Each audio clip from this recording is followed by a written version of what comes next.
Hello, my Teaserking family. How is everybody today?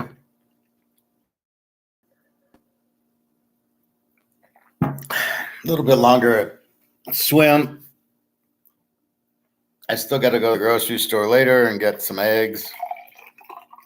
It's like one day I run out of avocados, one day I run out of pita, one day I run out of eggs, one day I need more meat.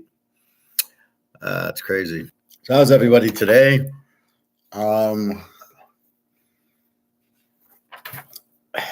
Let's see. Well, let me get my phone. I'm just charging it, so just give me another minute. Let's go here. I had this thought while I was getting dressed in the locker room, and I saw like Biden with gold. I'm an INFJ. I see things like this. And I said to myself, I wonder if he has any. Then it led me to the light kind of went on going, you know what? If these guys have gold, they can't just kill JP Morgan to stop doing the derivatives. However, if they blow up the US currency, it'll force gold price to go up and they benefit. There's always a beneficiary of if A happens, B happens, right? So who's the beneficiary? But people with gold will see it go up quite a bit. And that's what my thought was. Well, Biden probably has a lot of gold. He's stupid, we know, but I'm sure his people got him into gold or something. I could see him in his basement with, a ton of gold or something. So he would benefit from the gold going up. And everything he's done is to blow up the country and have all these wars, so the gold price will go up. Just a wild thought. Don't know if it's accurate or not, but I wouldn't bet against it. It's people like that who have the gold that benefit, and I'm sure there's a lot. The Federal Reserve doesn't own any, but I can't imagine. I know Warren Buffett doesn't have any, but I can't imagine a lot of the politicians or financial people on Wall Street. I guarantee you they know about gold. You don't get into Wall Street and you don't know about gold. You might not sell it because there's no commission and you can't print it. All right, how would you sell gold? Okay, go buy 100 ounces of it. Okay, there's no commission in it. Who are you going to get the commission from? You buy it from a store, so the store's not going to give you commission because you sold the gold. So it's up to me. When I go to the store, basically the store gets the commission. They mark the premium up, but that's it. It's not where these stocks has to go through NASDAQ or the New York or the Dow Jones 30 or whatever.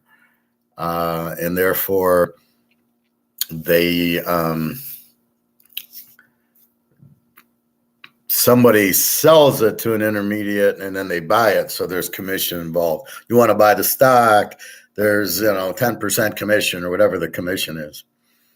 And all the products, like the real estate trust, I'm sure is commission. And if the guy sold me an annuity, I'm sure there was commission involved by the bank for selling their product. So there's people paying to sell the product, but in gold, there's nobody.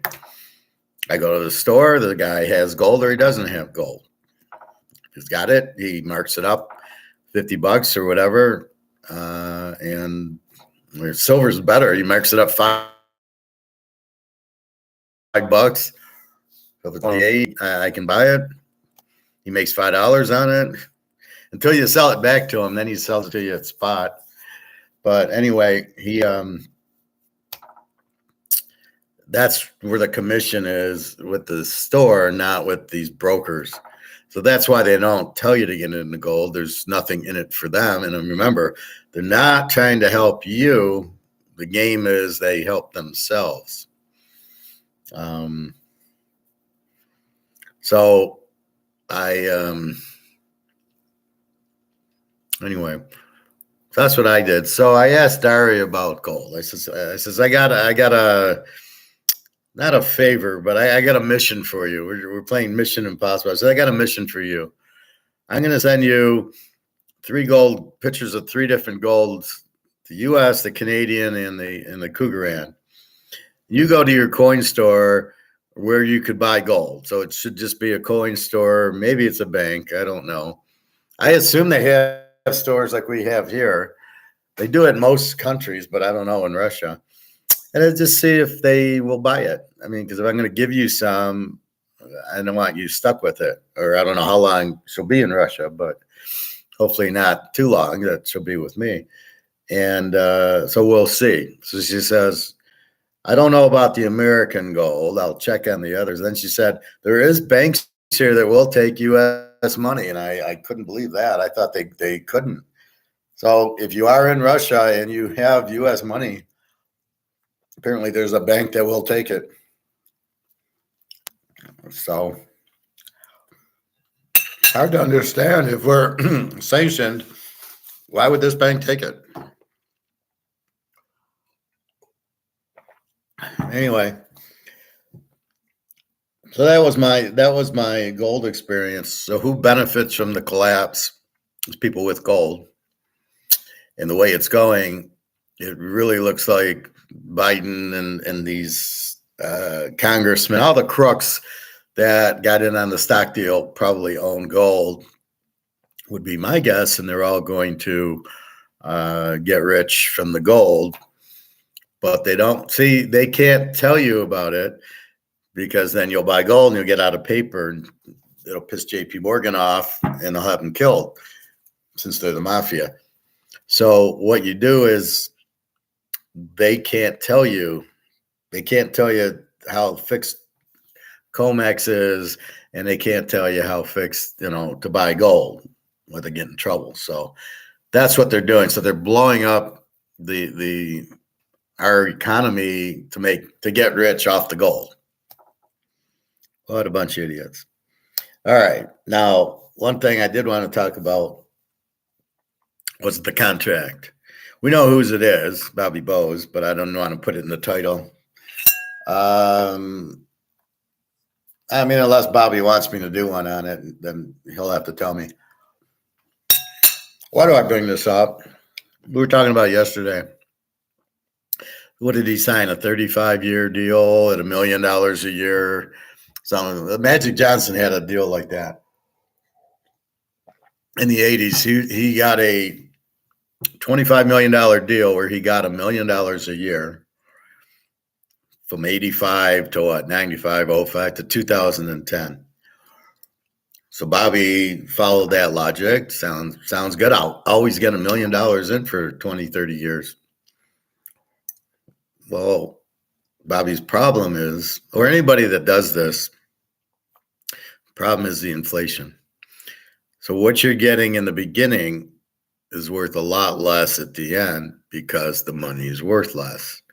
Again, gold was $35 an ounce, went to $2,000 an ounce. Gold didn't go anywhere. It's still an ounce of gold, but it's priced in dollars, and that shows you how much the dollar got beaten up. And then what do you see? You see these movies from the 70s, Star Wars. Oh, it made this. And then they say, but in inflated dollars, in today's dollars, it's worth this. So it made $1 million, but today it would have made $1 trillion. Well, that's the dollar going down in value. That's what's happening. So in Bobby's contract, the $1 million he's making, I don't know, Bobby, what it is. I'm just saying. In $1 million, let's say it's $1 million a year for 30 years or whatever. Well, year one, he's probably getting, now the dollar's already gone, but let's just give him the $1 million. In year two, it's worth $980,000. By year 10, it's worth about $800,000. By year 20, it's worth about $600,000. And now it's worth about $100,000. So he thinks he's getting $1 million a year. He's not. What he's getting is roughly $100,000. You should never do what Bobby did. because of inflation.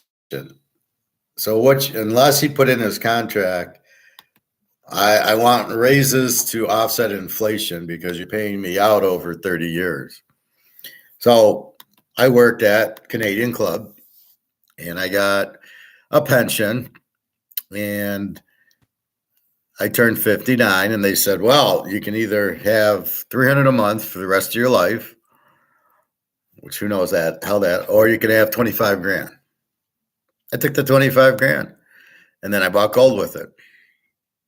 So the problem is, $300 today versus $300 in 2 years it doesn't buy anything. The value goes down. And then what happens when the dollar goes out? What's Bobby going to make? Let's say Bobby's got 10 years left on this deal. The dollar's gone. What happens? Well, you got a contract for $1 million a year, but there's no more dollars. Bobby fucked? I don't know. Depends on his contract. Depends how smart his attorney was. Not knowing me, I'm sure he's going to get screwed. But he's getting screwed anyway because of inflation, unless he was smart enough to put in the deal. But even then, they'll measure inflation at 2-3% a year, and it's 10. So he's still getting fucked. So what Bobby should have done is said, we'll do the 35 million. We'll do $1 million a year for 30. We'll do $1 million a year for 30 years. I don't know all the details. I'm not interested in that, and this isn't about finding out. This is about protection. So what I would have done is either taken a lump sum up front, and yes, I would have paid more in tax, or I would have said, pay me in gold. I want $1 million of gold every year, because gold, like, you can't fuck with. Then it would have been okay. So we either had a choice of $1 million a year for 30 years, but index in there for inflation. So now it would be $1,500,000 to make up, to get him back to the million he should have. He's getting paid back in inflated dollars. What does that mean, Howard? So why do I do this? Because this is what the dollar's worth now, 2 cents. So $1 today is going to be worth nothing tomorrow. $1 from 1971 is worth this now, right? So in 71, there was still gold backing it. So it had a full, you go to the grocery store and your grocery bill is $20 and you filled up the cart. But now what happens is it becomes worth less and less. So you think $100 is good and $100 isn't good. And this is the problem. So Bobby getting paid in this, so he gets $1 million of these, which is what? It's a penny a piece versus what he was getting initially. That's what getting paid back in inflated dollars are. The dollars today are worth less than they were last year, but for sure 20 years ago or 30 years ago when he first started getting the contract. I don't know when it expires. Maybe it's already expired, or maybe he's got a couple years left. But you never want to take a payout like that. It's not a good thing to do. Because of the payback, because they're paying you in inflated dollars, if the dollar's not backed by gold, you're going to have inflation 100% of the time. The dollar's going to lose value 100% of the time. So for Bobby to sit there with the contract and not get it elevated for inflation, he's losing money. He's not getting what he got year one. He's getting maybe one fifth of it. But he still sees, let's say it's $1 million a year. So he got $1 million a year in whatever year, let's say 2000. Now he's getting, like I said, maybe 100,000 in value for the million because the value of the dollars dropped. So if you're ever going to do something like that, and like I said, I took the lump sum when I retired. If you ever get an option of in your pension or your retirement. We can either give you, and this is what I don't like about annuities, we can give you, let's say you got a $50,000 annuity. You're going to get so much a month for 10 years. You're fucked because the value of it's going way down. You don't want that. What you want is gold. Why? Because you don't get inflated dollars in gold. You can't print gold, so an ounce of gold only can go up. There's zero risk, where the dollar, which is what's being inflated, loses value. It's as simple as that. That's what's going on. So you don't ever want to take the 20, pay me over 25 years unless you put the contingency in. I want an extra 10% a year for inflation. Or I'll tell you what, don't pay me in dollars. I want to get paid in gold and silver. So pay me 800,000 in gold, 200,000 in silver every year. Then you don't get paid in inflated dollars and you don't get screwed on the contract. So don't ever try to get paid over long periods unless it's gold or unless you got an inflation hedge. But what do you do when the dollar goes to zero? Now what are you going to make? I'm curious, what's Bobby's contract say? Oh, gold, the dollar went to zero. Sorry, Bobby, you don't get money next year. Well, wait, I got a contract. That's what I'm telling him now, is to get it into gold. And he'll always get paid because gold is not going anywhere. So this is the contract that I'm referring to in the title, which is basically always get paid up front unless it's gold. It's got to be an asset that will hold its value. And cars don't hold their value. Houses do, but what are you going to get? A house every year? You're going to get 35 houses. So that's the point. You want to get paid. You want to get paid the more you get paid in today's dollars, the less you get paid in inflated dollars tomorrow. So it's as simple as that. So you want to get paid in physical and real assets, not paper crap. So that's the lesson. If you're going to get pensions as you guys get older and you get a pension and they say, well, you can have $500 a month for the rest of your life, or you can have a lump sum payment. Take the lump sum payment every time, because then you can put it into gold and you're set. Here's 25,000. Good. I'll go buy 12 ounces of gold.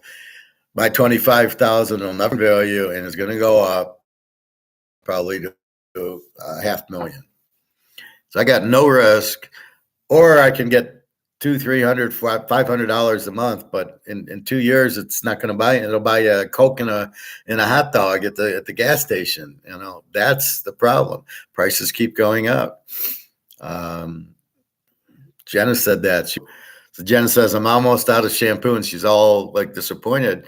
I says, don't they sell shampoo in the Ukraine anymore? She says, yeah, but the prices have gone up.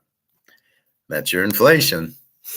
So it's starting to hit the Ukraine more and more. Now, it's funny is they're in the middle of a war.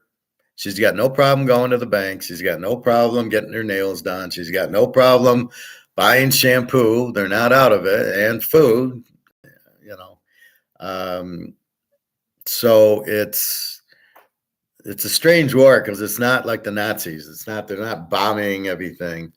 Actually, Putin doesn't want to bomb the Ukraine because they're all Russian people in his mind.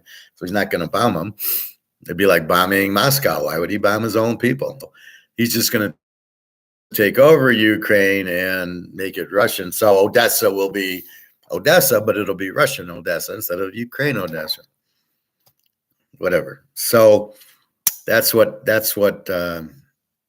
she's going through. And then I got Daria looking for places because, I don't know. I mean, we might have to go to Russia to sell our gold because of, can we sell it here? Or, do we want this? I don't want to sell gold and get this because this is worthless. So why would I sell something worth $20,000 and get that crap, and I basically sold it for nothing. So you don't want to do that. So when you sell it, we've got to see what the dollar is at that point. I assume there'll be a new dollar out there, which will be worth half the value probably, and that's how you'll pay your bills. Like I said, there's always a medium of exchange from the tulips. When the tulips didn't go in Holland, they then went to whatever their dollar was. And so there must be the medium of exchange. That's why there's a medium of exchange in the first place. That's why you get paid in dollars and then you pay your bills in dollars. There has to be the common denominator. It should be backed by gold. But what they'll do is they'll blame Israel. They'll blame the wars on the dollar. Gosh darn, too much inflation. We had to come out with a new bill. You watch. They're going to come out with a new bill to keep the economy running, right? But it won't be worth anything either because it's not backed by gold. So it's basically, here, I'm going to throw this out. It's basically this. So what they're going to do is basically say, you know what? Gosh darn it. I'm doing my Tim Allen. Gosh darn it.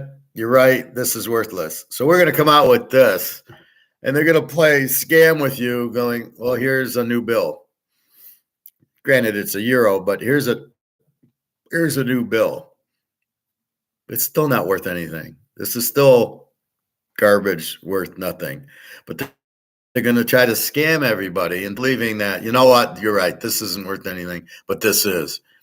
Is it backed by gold? No. Then how the fuck is it worth anything? This is the same paper you're printing here. It isn't worth a damn thing. And it'll fool a lot of people who don't understand what's going on, which is most of the people, which is why they don't want to teach it, because then you'll actually know what's going on, and then they'll be exposed. You'll shine a light on them going, you're fucking cockroaches, and but they don't want to let you turn a light on them, so they keep you stupid. It's an insult to your intelligence that they won't teach this to you. So you could learn and make live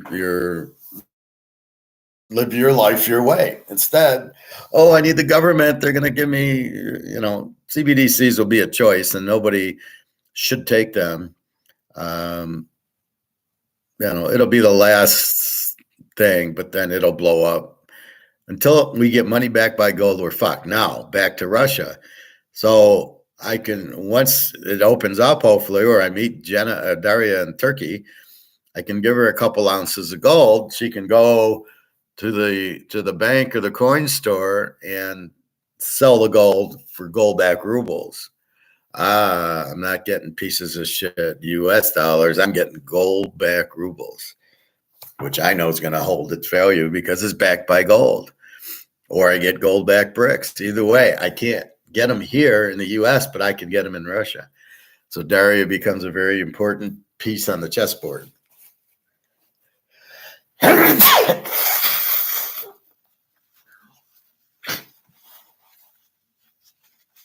As does Jenna. Once the war ends and they become Russian, then she'll be an important piece also, because then I can, I don't know what'll happen. Will she be able to get out? Will I be able to meet her in, Barcelona? Because the Russians can't. I cannot meet Daria in Barcelona. She can't get out. I can only, because the West Europe won't accept Russians. So I can only meet her in Turkey, is the only country, or Dubai, that will allow Russians and me to go. So we will see what happens. But that's what I'd rather do with my gold if I sell it, is get a gold-backed ruble versus a U.S. dollar. That's a piece of shit. Again, this war is a joke. This Israeli war is a smokescreen. It's a magic act. Look over here while I pull the left arm over here. That's all it is. And if you notice, they're not talking about Russia, Ukraine, because they're trying to pull out. They know they can't beat Russia. Russia's extremely strong. That's the truth of the matter. They're extremely strong. The Ukraine's all done. And the U.S., can't They don't have a ground force to go over there. That we don't have an army. We have all these little ships and planes. We can fire rockets, but we don't have an army. And we can't really go into a war anyway. You can't go into a war shooting like naval shooting missiles off of a ship. You've got to go in and take them. You can't because they got anti-aircraft, so they can shoot them down. Only if you go in there can you win, and we don't have troops to go in and win. We have very few troops, not enough to fight two wars, not enough to fight one war. We can't beat the Russians. Here, who do you think's behind all this? The Americans again. It's the same war, only in a different spot. So this Middle East, it's about oil. It's always about oil. I hate listening to some of these idiots. This Liberty and Money guy, he asks the stupidest questions in the stupidest way. He'll say, instead of inflation, he'll say money printing. So I think he's figured out inflation's money printing, but I think he thinks there's money printing and there's inflation. And I think he thinks inflation's the cost going up, but the money printing is what kills the value. He doesn't understand that money printing is the inflation. So it just cracks me up when these guys are just so fucking stupid and they're doing shows and you're like, whoa. It's almost like the Chicago Bears. Like you're running a football team like this. So that's your contract. Anytime you have a chance to get paid up front or paid over 20 years, you always want to get paid up front, and then we'll buy gold with it, because that's going to last you a lot more than the 20 years. Or only if you get inflation adjusted for the 20 years out, or you get paid in gold for 20 years. That would be the best of both worlds is, okay, give me the $1 million a year in gold. Now you're a king. Because they won't be able to find it soon. And it's going to be worth a whole lot more. See, if Bobby did that, so Bobby's getting paid $1 million in gold. So let's say, I don't know, let's say it's 50 ounces. It's 50 ounces first 5 years. It's 50 ounces the next 5 years. All of a sudden, it's going to be 10 ounces because it's going to be worth 100,000 an ounce, and he's going to get 10 ounces of gold. But the 50 he got the first 10 years are now worth a ton, because he only needs 10 to get his million. In the first 10 years, he's getting 50 of them. And they would probably have done it because gold was cheap at the time. I would have told them to do it because of the inflation, which was evident since 1971. Once you get off of a gold standard and you just print money and you let these criminals who are running the government print money, what do you think is going to happen? Corruption, power, the whole thing, George Soros. You're fucked if you think that. So anybody thinking this dollar is worth more than 5 cents, you're wrong. All right, let me get my phone. So let's go over EGON.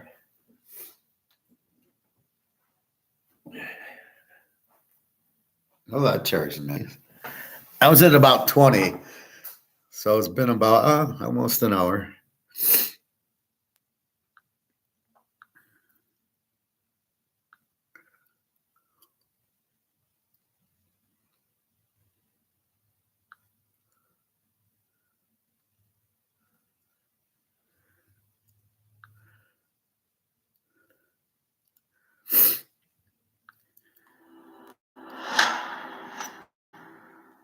What we do know is that the risk is now at a level where I think it was right here. Between wars and the financial situation we find ourselves in. This is EGON yesterday. Yes, well, hey, Real D. Obviously, that wars are costly, incredibly costly. If you take the U.S., was already bankrupt before these two wars started. And when now they need to raise hundreds of billions just to finance these wars. There is no money around. There ain't no money. They haven't got any money, and nobody's asking where's the money coming from. Oh, we can afford to finance 2 wars. I mean, that's what Yellen said. No problem at all. They can't.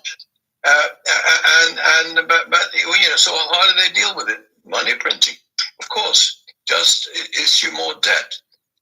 But the U.S. has said was financed primarily because the dollar is the reserve currency of the world, and people have been investing in dollars for now many decades and holding the reserve assets in dollars. I think that time has passed, but now, of course, fewer and fewer states or sovereign states are prepared to hold U.S. treasuries. And we see country after country reducing the level of U.S. treasuries. And so we are now, on top of that, the U.S. is, of course, increasing the deficits with no chance of financing them outside of the U.S. So what they do, well, first they issue the debt, print the money, and then they buy their own debt paper because no one else is going to buy U.S. treasuries.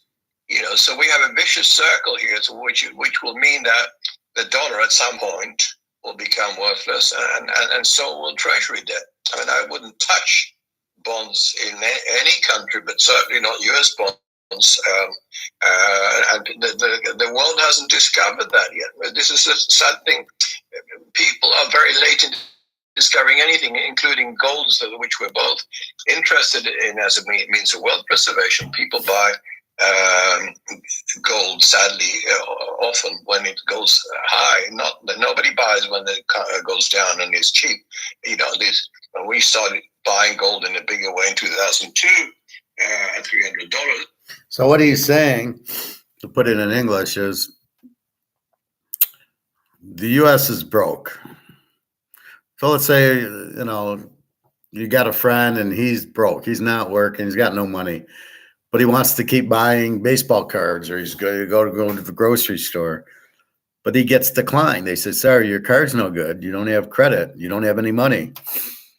That's the problem with the U.S. So we sell our debt in treasury bills, which are IOU. So think about a little bond when you were a kid. It was your birthday.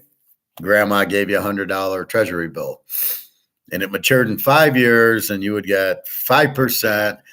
And it's worth $100. You'd get 120. You'd make $20 on it. Big fucking deal. And no risk because the government wasn't going to collapse. Now there's huge risk. Is the government going to pay you back in 10 years? No fucking way. And the reward isn't high enough. It's only a few percentage. Now, as he said, most of the world has the U.S. Because it's the reserve currency. They have it.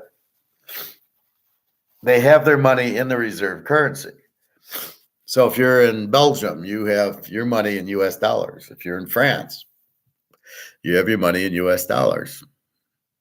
Okay. But the U.S. dollar is broke. So you either watch it go to zero, which is what's going on here, or you sell it for your currency, and then you sell it for gold.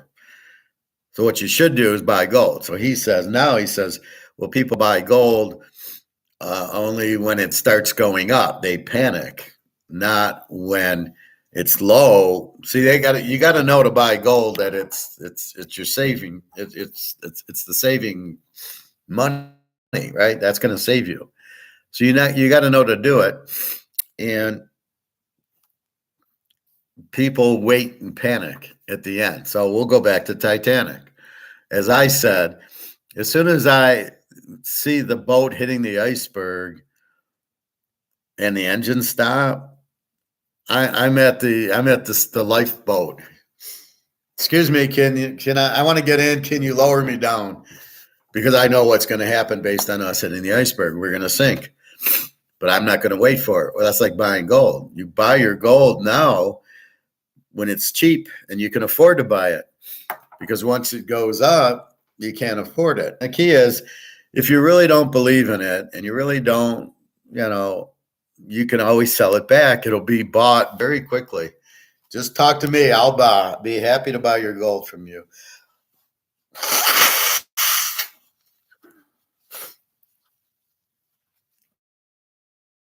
And I'll go 25 over spot, because you're not going to get spot at the store. You're going to get 95% of spot.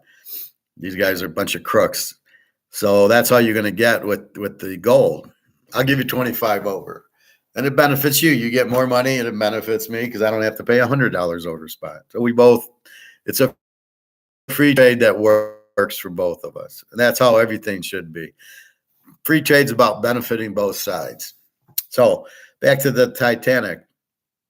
So the boat's sinking. Now people realize it. So it took them, instead of realizing it when it hits the iceberg, they don't realize it till much, much later. Now there's a panic to get on the lifeboats. And that's what'll happen in gold. As gold goes up and people start buying it when it's going up, there'll be a panic.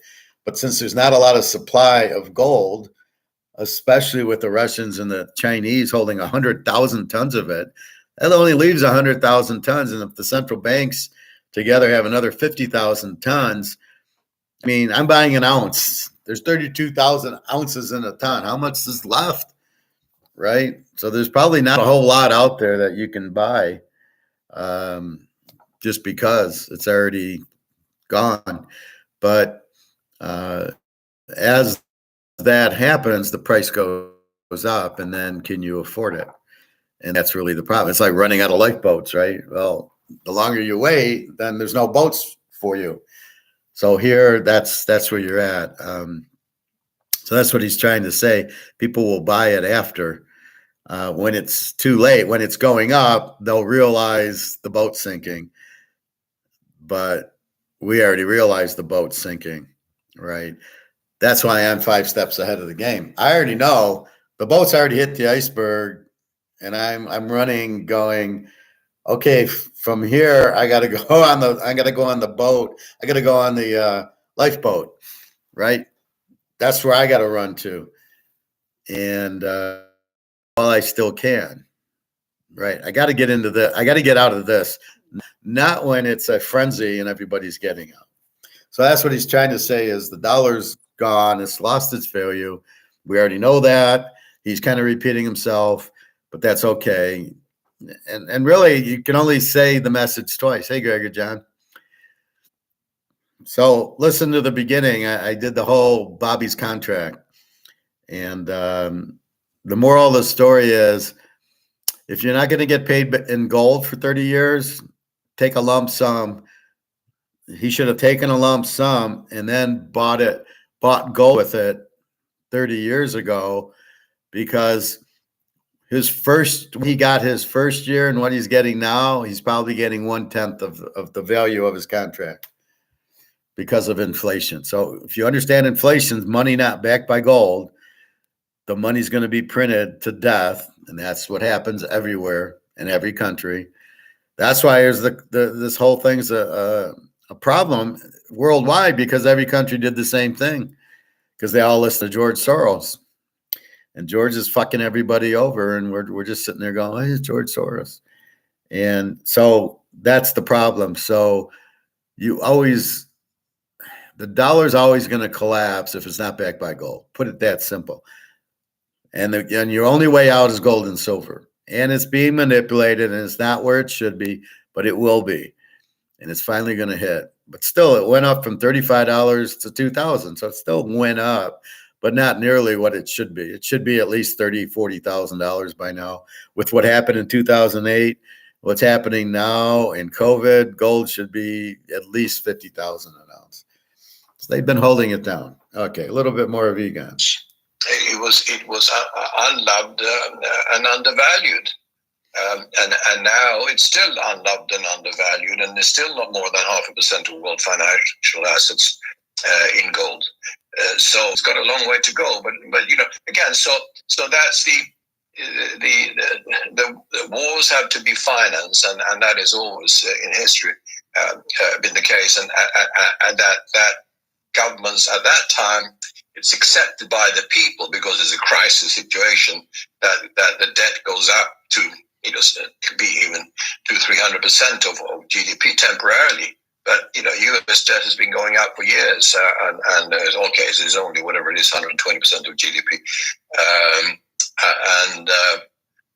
But now it's going to escalate further, and this is just going to precipitate the fall of the U.S. economy and the fall of the U.S. government. And talking about reserve assets. We have seen most central banks, of course, holding the dollar as a reserve asset. Now, when the U.S.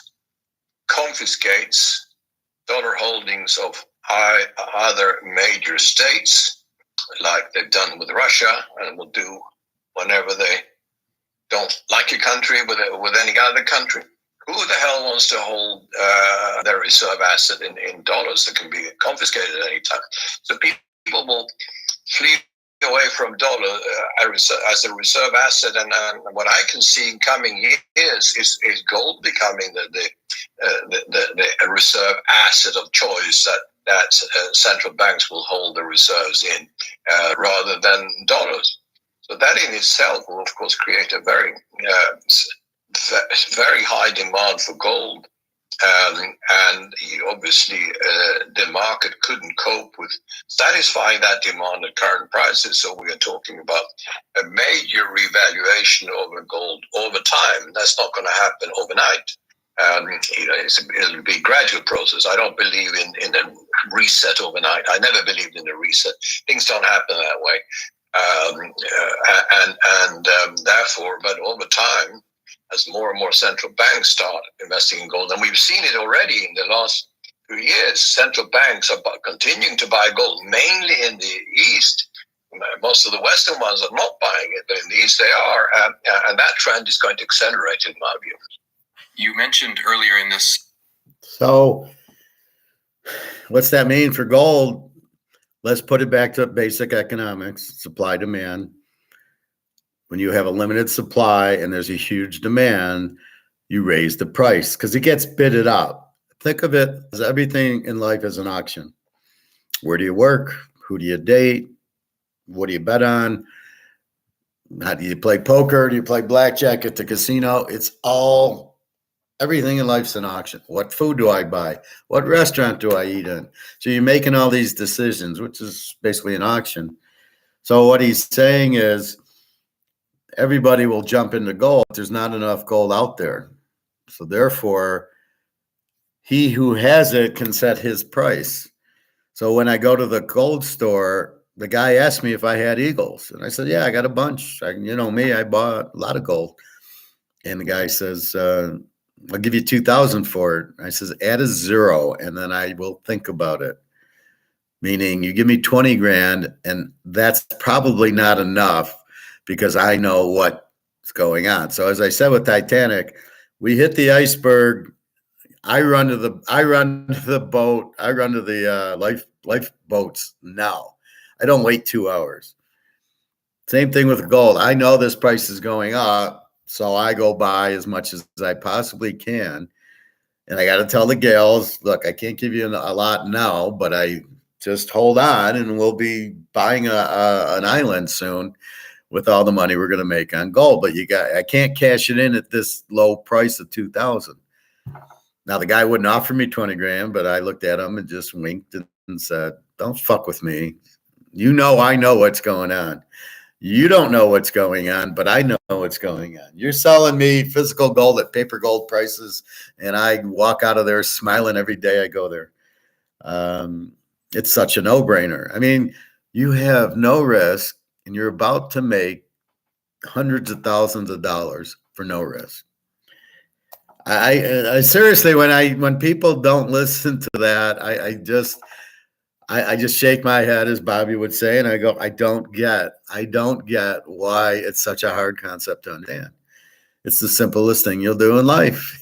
You can't lose. Like, oh my God, because they don't understand paper for physical. They see paper, it goes down. It never goes down. They just print more derivatives, lowering the price. It's all illegal. So don't worry about it. That's not the real price of gold. $22 is not the real price of silver. Add two zeros to that, $2,200, and you're maybe close. Maybe. Then there's more tons of silver than gold. There's like 600,000 tons of silver versus 244,000 tons of gold. We understand that. So silver should be lower, but it should be about 1/10. So if gold's 2,000, why isn't silver 200 now? Why is it 20? So that's why most of our guys buy a lot of silver. I've got 600 ounces of it, so I'm kind of like, yeah, let me buy some more gold, because silver will go up on a percentage basis from 22 to 2,000. It'll go up a lot, but it'll still only be 2,000. I could buy gold for 2,000. It'll be worth 50,000. So that's how I look at it. But I got both. And then I'll eventually take my 10 ounces of silver and buy an ounce of gold, or maybe 12 or 13. And take my, let's say it's 12 ounces of silver, and I'll buy my $50,000 of gold. And I'll say, thank you. It's not going to be barter. They'll come out with new currency and they'll blame the Russians. So we know what's going to happen. Okay. Discussion, the plight of not only the dollar, but the U.S. Treasury bonds, as holders of those realize that the U.S. is bankrupt and is no longer able to service its debt, et cetera, other than through the monetization of money printing that you mentioned. Can you talk to us about what are the naturally predictable outcomes of the failure of confidence in the bonds of the U.S.? This guy doesn't know how to ask a question. On individuals, it's fucking idiot. Well, it will clearly be disastrous. And, if you add to that the derivatives market, most financial transactions have an element of derivatives in them, and a lot of transactions have a lot of derivatives in them. I mean, a lot of funds, etc., have no real assets or real paper in them. They have just synthetic ones created by derivatives. And of course, so you're not talking about only a global debt of 330 trillion or so. You are, and I've written about this, you were talking about, it could be, the total derivatives, nobody knows what they are, because you have this shadow market and you have balance sheets, etc. But in my estimate, the derivatives could certainly be 1.5 trillion or more, maybe up to 2. And that's really what you're looking at here. That has to unwind at some point. If the debt market comes under pressure, and if the U.S. Treasuries come under pressure, and so if those derivatives will at some point have to be saved, if you want, by central banks, so they will issue even more money to save the banks and to buy derivative, etc. And that's why, and this is why you see how exponential growth or exponential collapse can happen so quickly. I think we're not there yet, but that can come out of the blue. I don't want to be a prophet of gloom and doom, and I'm because nobody knows what's going to happen, or how it's going to happen, or when it's going to happen. But we do know is that the risk is now at a level where it's never been in history, as far as I'm concerned, because we have never had a crisis. Financial crisis, a debt crisis of this magnitude before. We never had bubbles of this magnitude before globally. It's existed in certain countries in the past, but not across the world. And this is why there's no one to save you. Sure, in the past, if Argentina went under or some South America. See, that's misleading, because we'll come out with US dollar 2, which will save everybody. Will come out. I know the euro and the yen are coming out with new currencies in 2024, and the Canadian dollars. So they're going to use the war as the excuse, and then they're all going to come out with new dollars and say, look, we got new dollars. That's what's going to save you temporarily, but we need gold. Do you think people are too impatient to wait for gold exchange rate to go up? Well, it's not the exchange rate, it's the value. I mean, gold is gold. I don't think people are too impatient. They don't understand. So if you don't understand something, you don't do it, right? So you really need to understand it. So if you know gold's going to do this, if you know gold's going to 50,000 an ounce, you got no problem waiting for it. The problem is if you don't know that, you don't know the game, you're not sure, so you don't want to put your money in gold because you don't, well, look, it hasn't gone up in 50 years, which is a lie, it has. But so why would I put my money in gold now to wait for it to go up? So they don't understand the paper gold's been pushing the physical down, and the paper gold's about to blow up thanks to Russia. So they don't get the game, which is why I've been talking about understanding the game. Craps. You pull the numbers because the 7's going to happen. So if you want to make money at craps, yeah, play your numbers. 6, 8, 9 hits 3, 4 times. Pull your fucking money because you know how much more is it going to take before the 7 hits. And when the 7 hits, you're wiped out. All your money out there is gone. So take part of it back and then wait for the next roll. Now you're going to miss. Sometimes it might go on another 10 minutes. But we know we're going to get the 7. So it's the same thing in gold. We know it's going up. We know the dollar's going out. I mean, it's too much, but we know it.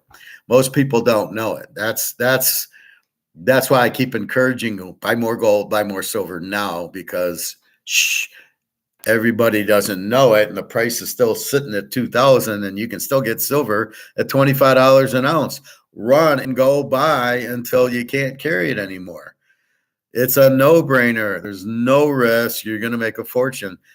Stop dicking around, and that's what but most people don't know that. That's the problem. People don't understand that that's what's going on because they don't have a background in Austrian economics and Adam Smith and all that. Without that background, they don't teach it. So people are blind to it. But when a person like me comes up to you and says, hey, do you own gold? And they go, no, you need to listen to that. You need to ask me, well, why do you think so? This should be the question asked me. Why do I think so? And then I would tell you paper gold is keeping the price down. It's blowing up because of BRICS. It's going to start going up. And that's exactly what I said to my buddy at the barbecue restaurant. He said, well, it hasn't gone in 50 years. Why would it go now? And I said, it's because of BRICS. And he listened. And then he went to the store and bought gold himself. My guys at Toyota, the sales manager and the finance manager, they get it. The sales managers in Bitcoin. And I said, so when the dollar crashes, how much is Bitcoin going to be worth? 0, because Bitcoin isn't its own money. I said, but if you got it all in gold, gold will be valued in gold. You don't need the dollar for gold to have a value. That's when the light went on. When I said that, I told him 5 or 6 other ways, but when I did that, he says, that's the best response you've ever had, is that Bitcoin will go to 0 and the gold is priced in gold will go. And he believes the dollar's going out. There's no question there, but I had to teach him that. So whenever I go, he's begging to talk to me. Oh, good professors here. But that's what you need to do because it's an asset that is being undervalued, and we don't need money to value gold. And then your house will be valued in gold. So your house value will go to 0, right? So you're in a $500,000 house, it's going to 0 because when the dollar goes out, and there's no way the dollar is not going out. So when the dollar goes to 0, when the dollar goes to 0,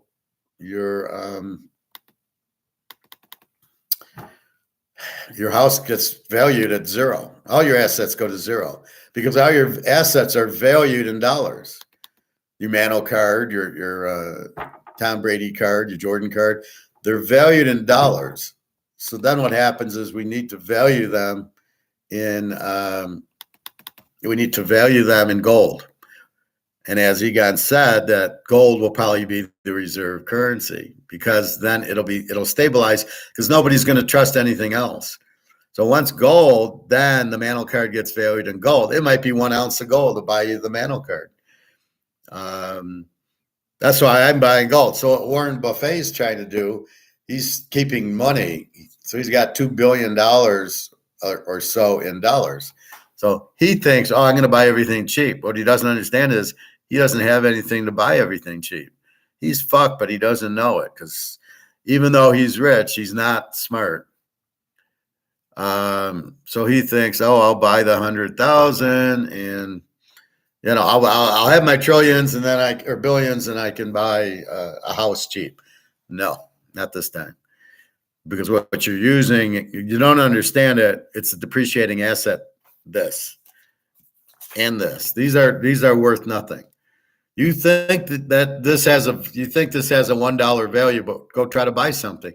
You can't buy a pack of gum for $1 anymore. It used to be 5 cents. That shows you how the dollar's been devalued. It would cost you 5 cents for like what do they call it? Lucky Strike or whatever, the gum or the little Lifesavers, right? Lifesavers would be, I think, 10 cents for the roll. Now you probably have to pay $2 for the roll. Well, it's not the Lifesavers going up. This is worth nothing. This is worth nothing. So you are being scammed into believing that it says €5 on it. It's worth €5. Okay, what are you going to buy with it? There's not a whole lot you can buy with €5. Now it takes you €100 to buy very little. This is the problem. So once you kind of get that, now you're like, okay. So Real D, to answer the question, again, they don't know. So they won't wait because they don't even know they're supposed to be in it. And because it's been held down, once gold goes to like 6,000-7,000 an ounce, the light will go on and they'll go, we've been fucked.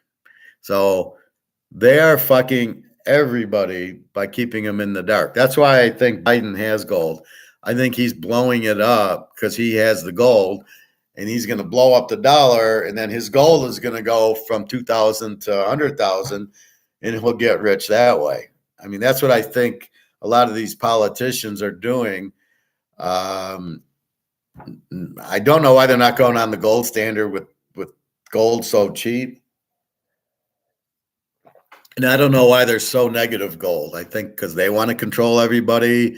So they want us in digital dollars or US dollars or whatever the fuck they want us in.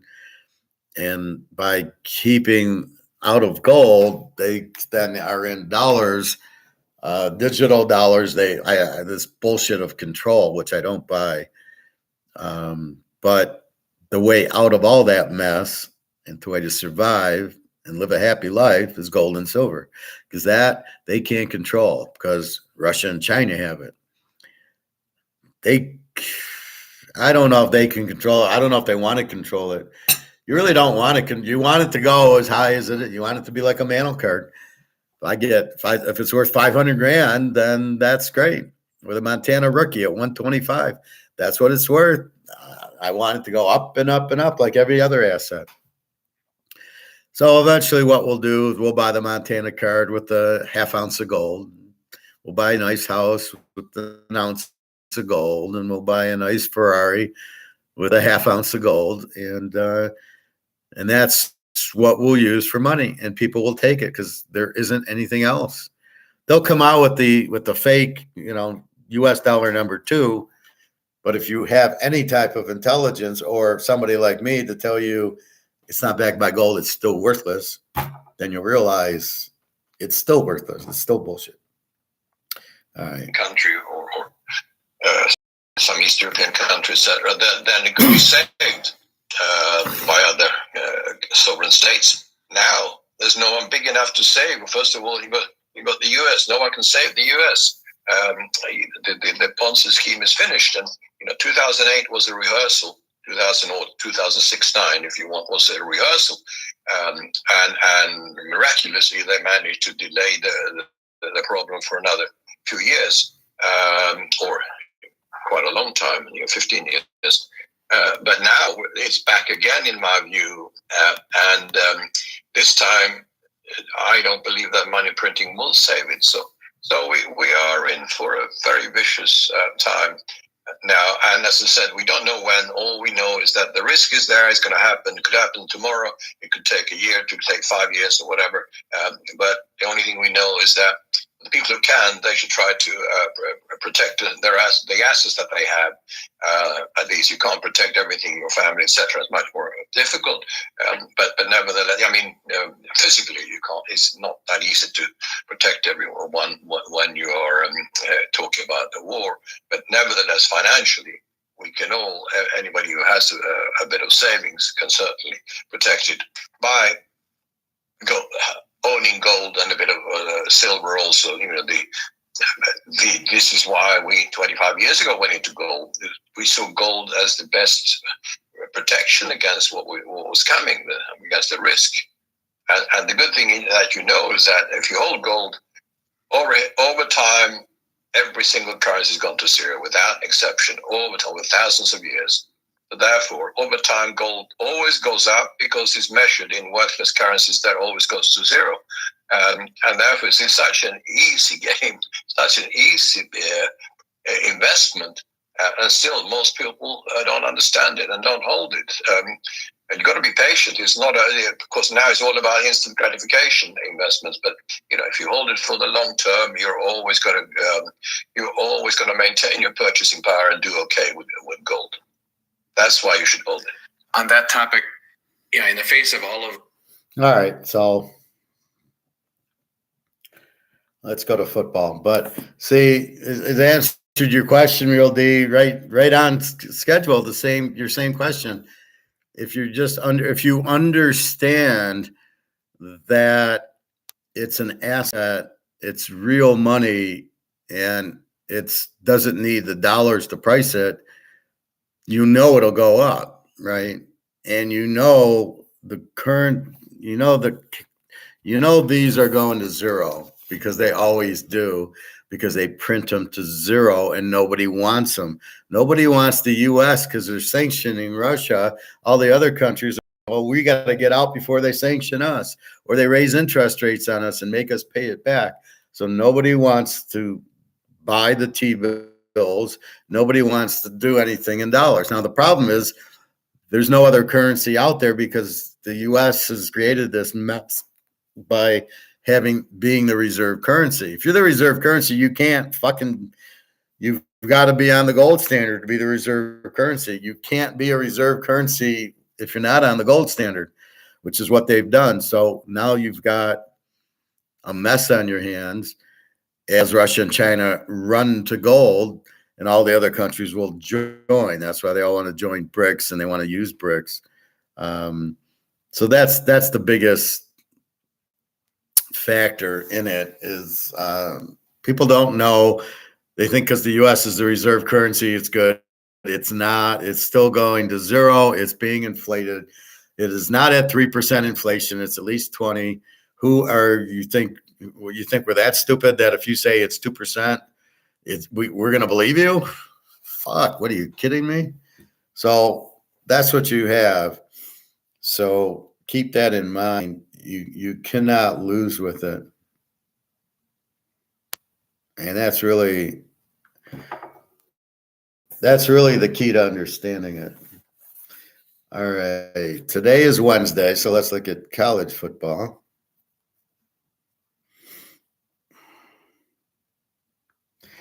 Free pick in college is USC Cal over. I noticed I told you Monday it was 66. It's now 67. We'll check what it is today. I told you it was going to go up to get it in as soon as possible. So now it's Wednesday. I still highly recommend getting it in as soon as possible. The free pro pick is Philadelphia over Washington. Since they cheat, we might as well bet on the cheaters, and we'll lay the 1. It's pretty sad that Philadelphia has to cheat to win. It was such a stupid play, and it shows lack of ingenuity that we're gonna cheat to beat you, but we're gonna keep cheating. We're gonna keep running the same play because we're not smart enough to do anything else. I mean, it's really unbelievable that like this coach is still on the team and he's not fired. It's an embarrassment to the league, to the sport. This guy really needs to go. I mean, if this is how smart he is, that this is all he can come up with on a short yardage play is to play rugby, then he's got no place in football. That's ridiculous. All right, college football. So tonight we have, well, let's go through the scores.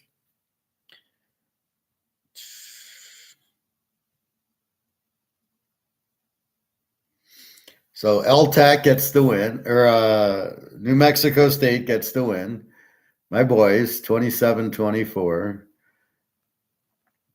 Every week they win, but the week we locked them, I can't. It's unbelievable.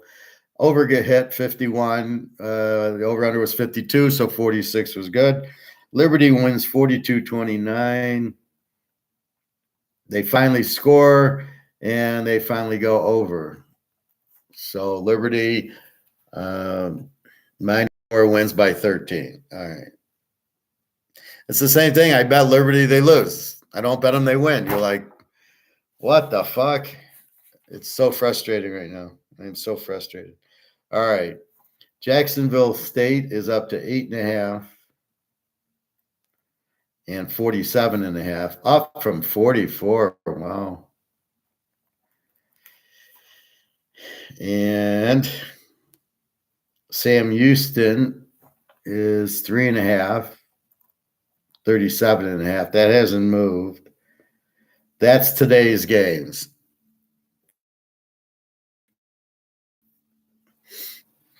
So let's go through today. You got Jacksonville State's a B team, the 19 defense. Florida International's the W team with the 27 defense. Jacksonville State's, the money moved on them from 7 to 8.5. They should get you the win. As far as over under, it's a 47. Hard to say because of that. Not sure. So who won the game last night? Looks like Philadelphia. Did they win it?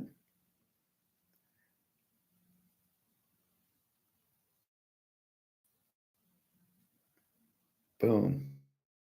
They got a thing in here. I don't know. It was 4-2 in the bottom of the 9th, but I don't have TBS. I don't know how to get TBS. So why would you show a game that people can't watch? Beyond me. And then we got Sam Houston, 3.5, 37.5. Sam Houston, UTEP's a Z team with the 26 defense, and Utah's, I guess, a U team. They don't score that much. They give up 26 also. Over under a 37 in this game. Sam Houston's played a lot of low-scoring games, so it wouldn't surprise me, but it's a low one. UTEP, I think, has injuries on their quarterback. So that's what you got tonight, a bunch of Conference USA games that Jacksonville State, this is their first year in major college, and the same with Sam Houston. So really hard to bet these teams only in week 9. So they've only played 8 games. Extremely difficult to bet. Let's look at tomorrow's games. We've got VTech 2.5. 47.5 to Syracuse. We've got Georgia Southern 1.5, 63.5 to Georgia State.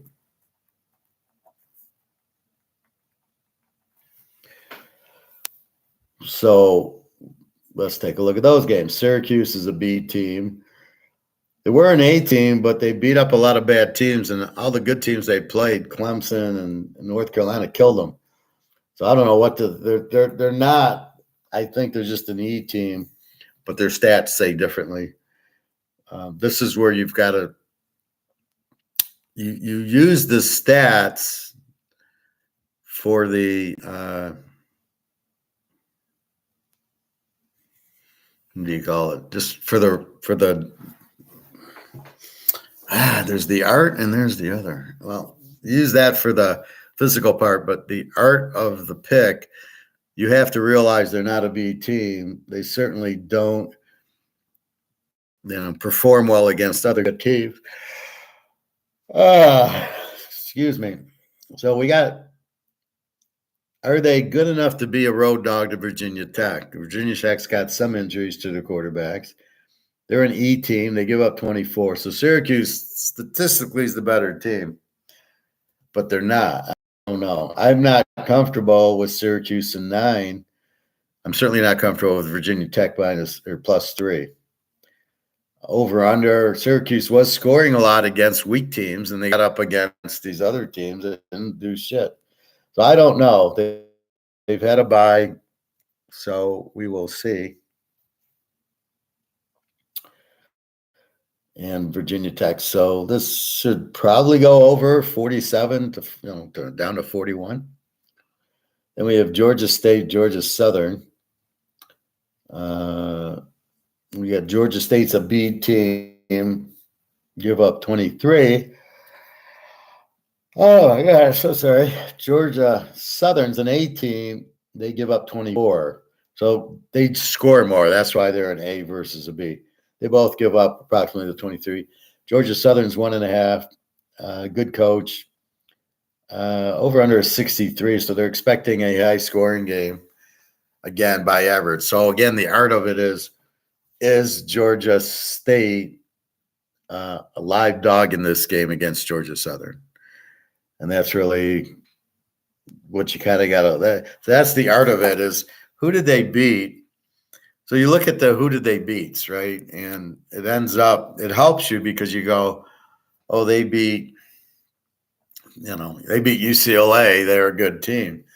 That's why I keep pointing out Texas State. They beat Baylor with Shapen. So that's a real good win. But, most of these teams haven't done that, but that's why I do point that out. So this is a tough one. I don't know. I gotta study it more.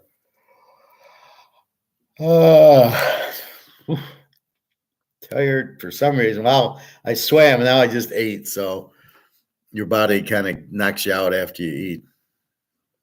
Anyway, Florida Atlantic 4.5, 41.5, down from 5. Against Charlotte. Florida Atlantic's an E team, gives up 25. Charlotte's an under team, gives up 22.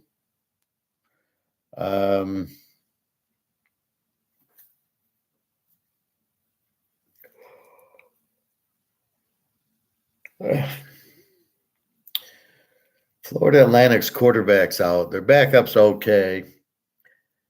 The better defense is Charlotte. I think this is a low-scoring game, and you can see the over-under is 42. So it's really a real low-scoring game, possibly. I know Charlotte doesn't score much. Neither team, I think, even gets 300 yards a game in total offense. So maybe an under, but it's a low one. So of all this mess, do I like Syracuse as a dog? Possibly over 41. And then what do I do with Georgia Southern, Georgia State? It's a rivalry, so you kind of think of Georgia State. 63 is a high number. We'll have to go into the games to see. All right, let's go to Saturday. So it's just that Florida Atlantic Charlotte game on Friday night. I got to put some coffee on. I'm just so tired. Excuse me for 1 second.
All right, sorry about that.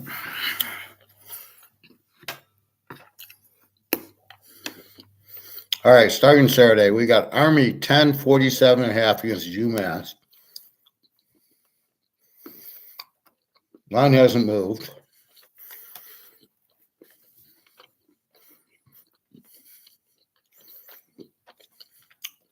Army's had some injured quarterbacks. They got blown up by LSU, 62-0. So I'm sure they're embarrassed.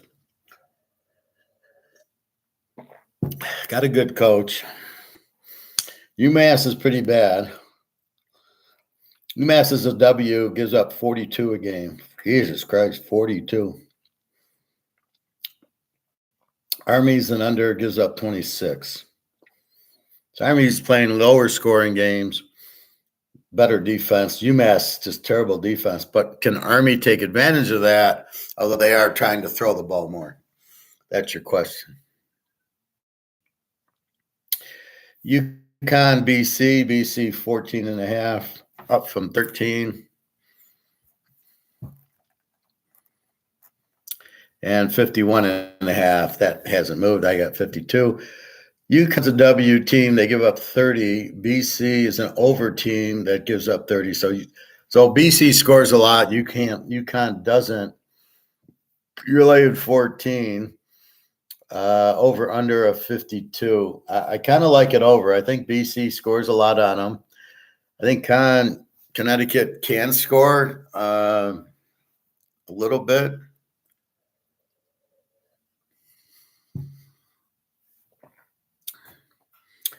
So I'll probably go to over 46. Both teams give up 30. I mean, this should definitely be there. Florida State, Wake Forest, 20. Florida State 20, 51. All right, down from 53. Florida State's the A team. Just beat Duke. Give up 19 on defense. Wake Forest is an under team. They give up 22. So they don't score. Pretty good defense. I doubt it's anywhere near where Duke is. I'm sure it's not. And they put up 38 on Duke, so keep that in mind. So Florida State should win. Will they be flat after a big Duke victory? Duke's a good team. Duke's like second place in the ACC now. So you have Florida State should put a lot on them, and then their defense. They should dominate them. I think Florida State's a good play here. Lay the 14. I don't know what Wake's going to do score-wise. They might hold Florida State down a little, but if they put up 38 on Duke, they're going to put it. The game's in Wake Forest. I don't know how flat Florida State will be. After the Clemson win, they weren't really that flat. And after the LSU win, I don't think they were that flat. So we will see. West Virginia, UCF. UCF is 759.5.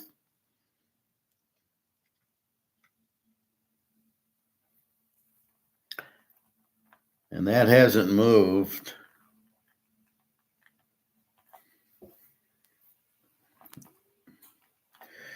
West Virginia is an over. They give up 26. UCF's an over, gives up 28.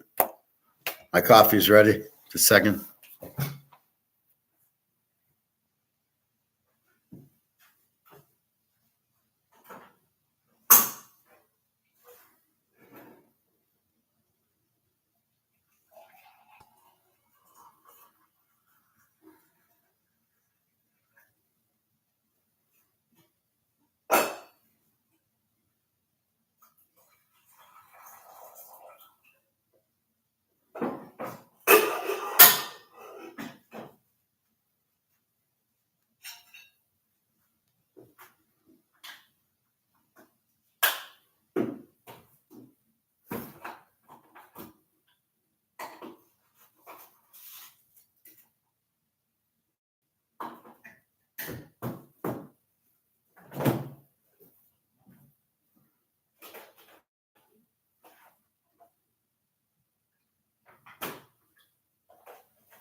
All right, I got some coffee in me. That'll keep me awake. All right, so we got over teams and a 59. Keep it simple, stupid. Go over. UCF -7. West Virginia's much better at home. UCF played Oklahoma, a real good game with a much better defense than UCF. So, yeah, this should be high scoring.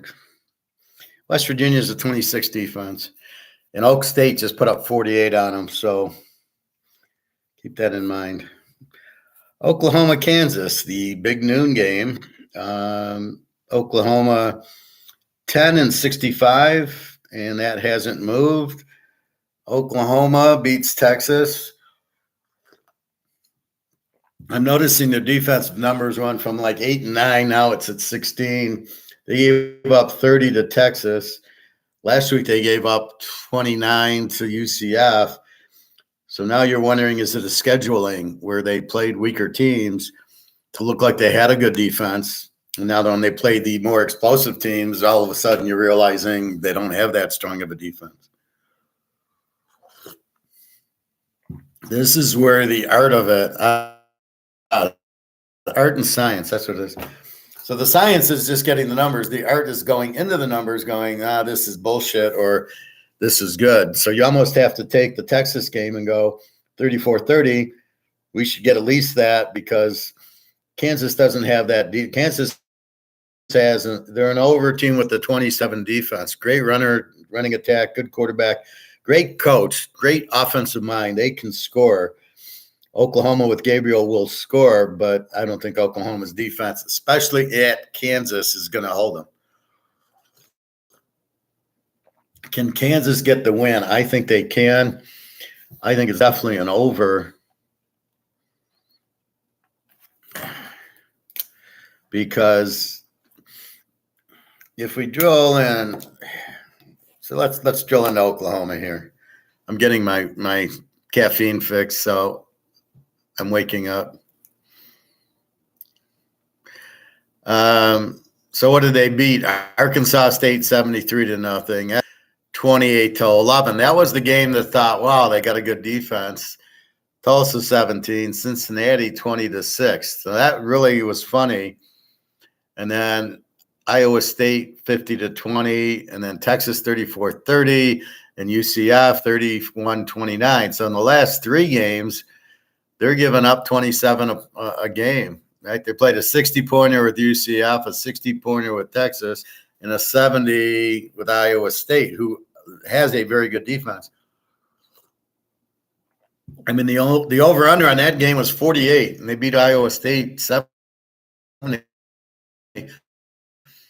Iowa State always has a good defense. The Cincinnati game, you're like scratching your head, and the SMU kind of scratching your head. And then they're a little skewed with this team. They put up a 66 on Tulsa, but then they get in the real games, a 50, a 30, a 30. So look for Oklahoma in the 30s. Look for Kansas. Let's look at Kansas's line of work. I like Kansas. Very, like, they don't, like Notre Dame's always, you're laying 5 points more than you should because it's Notre Dame. Kansas beats Illinois, beats Nevada a little bit, beats BYU 38-27, which was a good win. Lose to Texas 48-14, which is surprising. Then they murder UCF 51-22. And then they lose to Oak State, a close one, 39-32. So if we go by that work, that's a 71, that's a 73, that's a 54, that's a 60, 40 and 30, 70, that's a 65, that's a 55. So most of their games have been 50s and 60s, which is what you want. But, you know, Oak State 39-32, UCF 51-22, Texas 40-14. And then BYU 38-27. So really, except for Texas, and I don't know what happened in that game where they only got 14, but that's shocking.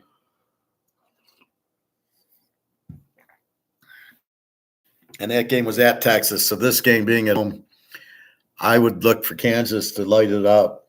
I look for Oklahoma to light it up. 66.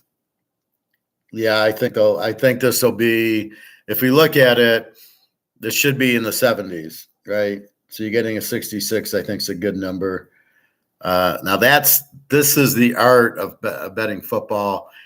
The mathematical analytics and just looking at points. If you just look at that, now I'm curious who won the baseball, because I told our friend to take the over in the game.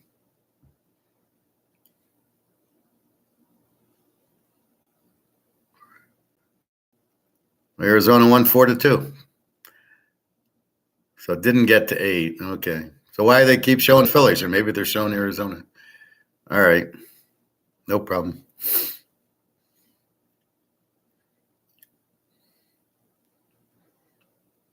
The way they were making it look, I thought Phillies came back in the 9th and hit a 2-run homer and won. All right. So I think we're pretty comfortable with Kansas being able to score on Oklahoma, scoring on Oklahoma State, scoring on UCF, BYU, pretty good teams.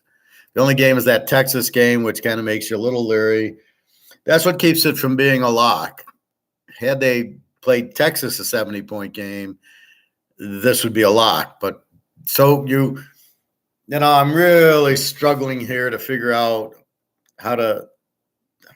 I keep hitting the first edge of the teaser and missing the second edge, and I'm really getting pissed about it. Not every time, but a lot, more than I should be. So I'm kind of looking into, why am I not picking a better second half? And that's, when I was a kid, what I would used to do is I'd throw it around, and I'd say this team with this team, this team with this team, this team, and I keep rolling the teams until it looked right. And so the bigger teaser would be the best 2 games, and then the littler teasers would be the games I wasn't sure of, but I liked. And sort of like, I don't know. Well, if we look at last week, like I really liked the Detroit Baltimore under, but like the Rams and Pitt, I didn't like it as much. So I didn't put it in that bet. So sometimes you like the game, but do you love it? Buffalo I loved, and they lost to New England. And I'm like, you're scratching your head on that going, what the fuck? Anyway, so I'm trying to get a little better grasp on putting the 2 together.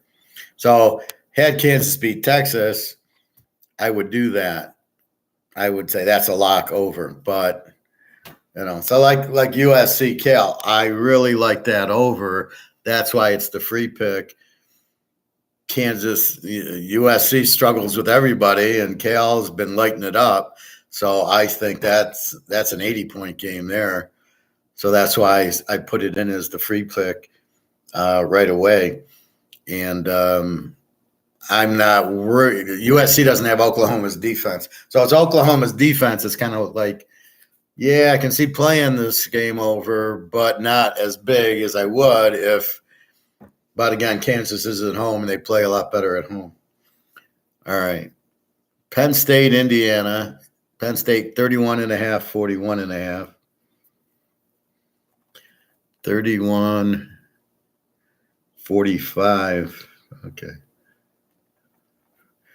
This was 30. Indy's a Z team. They give up 30 a game.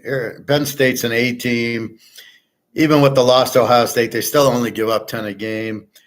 Now they're going to be mad. They lost to Ohio State. They got Michigan coming up. You can lose once to go into the playoff. So here's what I see happening. They'll beat Michigan at home. Michigan then beats Ohio State, and you got the 3 teams in a triple Indy where they all have 1 loss. So that's probably what will happen, but we will see. 31. Indiana is so bad. See, Indiana is a Z, but they give up 30. So Penn State should be able to score this week, unlike last week. Or 45. Well, maybe you go under. Unless Penn State beats you 52-0, you're going to win because Indy's not going to score. They got a terrible offense against a 10 defense at Penn State off of a loss. So Penn State's motivated. So I got to think about this. Is it better to go lay the 25? Although after last week, you're wondering if Penn State has an offense. And then the 45, you can go under 51. You can go over 39. Hard to go over 39 with the Z team because you're not getting points from Indy. You're getting all your points from Penn State. Now, we got away with it with Michigan last week.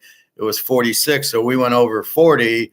But Michigan's been putting up 40 a game, and they did exactly that. They put up 49, and, it was 42, but we covered the 40. I'm not sure Penn State put up 39 points here. And if they do, then you just as easily can lay the 31 if you don't think Indiana's going to score. Indiana, terrible offense. The Z team, so really they're a bad team here. So we've got to question it. Do I go here or do I go over? Do I go under? I don't know. I got to dig into it a little bit more. And that's where I get my feels. I started analyzing it, and then I go, oh, wait, Indiana lost to fucking, Bowling Green? Yeah, I got a feeling Penn State might pound them. So that's kind of how I get the feel for it. Maryland, 13.5, 48.5. Really hasn't changed. I got 14. I'm not going to change it. My system.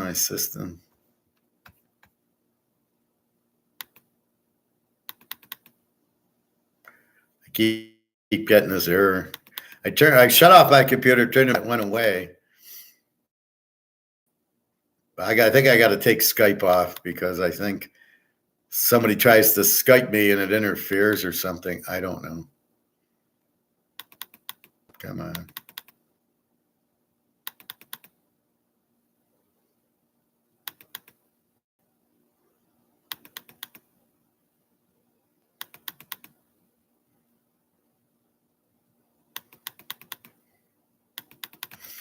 Pain in the ass. Time for a new computer. Maryland, 13.5, 48 over Northwestern. Maryland is an A team, gives up 19.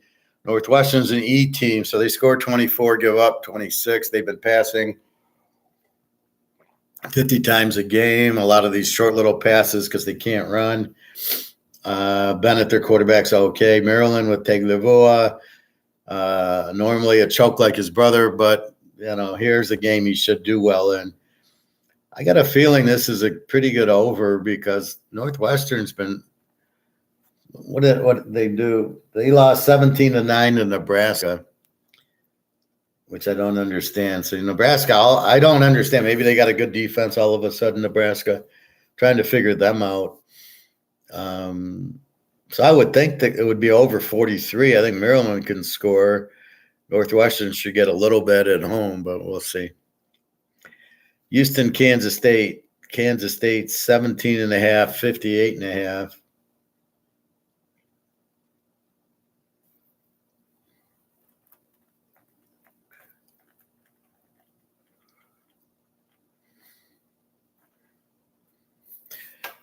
Houston, as we saw, put up big numbers against, Texas last week. And Kansas State is a very strong team, a good A. Score a lot, give up 18, over under 58. This looks like another over. How does Houston look after losing that game? Because they got down where they were going for 2 for the tie. 31-29, so they play a 60 with Texas. K-State's been lighting it up. I can see this going to 60. It's 58, 52. Yeah, this is definitely an over, I think. I think most of the Big 12 and the Pac-8 are overs, and the Mountain West. There's a lot of high-scoring teams with no defense, just what we like.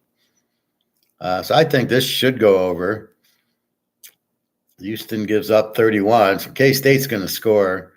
It's their defense, but I think Houston, you score 29 on, what was it, Texas or Oklahoma? I don't know. Who did they, what was it? No, Oklahoma played UCF. It was Texas and Houston. Yeah, 31-24 Texas. So they played a 55 with Texas. Here you need a 52 with Kansas State. So we will see. But pretty competitive game with Texas.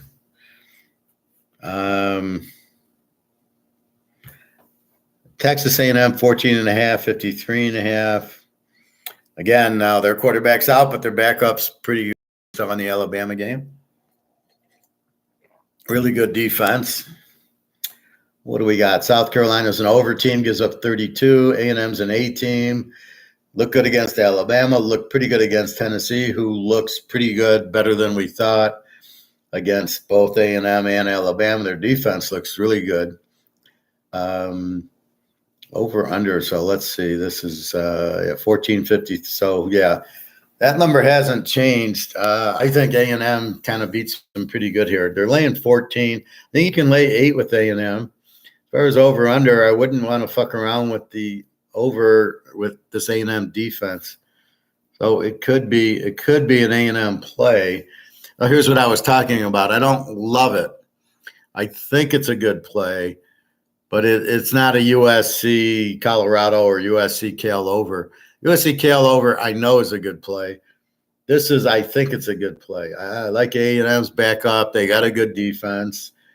Bobby Petrino's calling really good plays. So you're thinking it's a real good, they're a good team. And then you look at South Carolina with Rattler, and he sucks. So you end up going, well, A&M should, against the 32 defense, light it up on them. And then they have the defense to shut them out. So it could be like 31-0, but that's where we're not as sure. How bad is South Carolina? Well, let's look. We know at A&M, we've seen them against Alabama, and we've seen them against Tennessee. So let's look at South Carolina. All right, they just went to Missouri, lost 34-12. Florida, they played a 41-39 game. Tennessee, they lost 41-20. Old Mississippi State, they won 37-30. They lost to Georgia 24-14. And then they're getting skewed because they beat Furman 47-21. So you got to take Furman out. Now, are they really an over team? Well, they did put up 39 on Florida, 37 on Old Mississippi State. And when you blend that in with the 14 against Georgia and 12 against Missouri, 20 against Tennessee, they're probably in the mid-20s.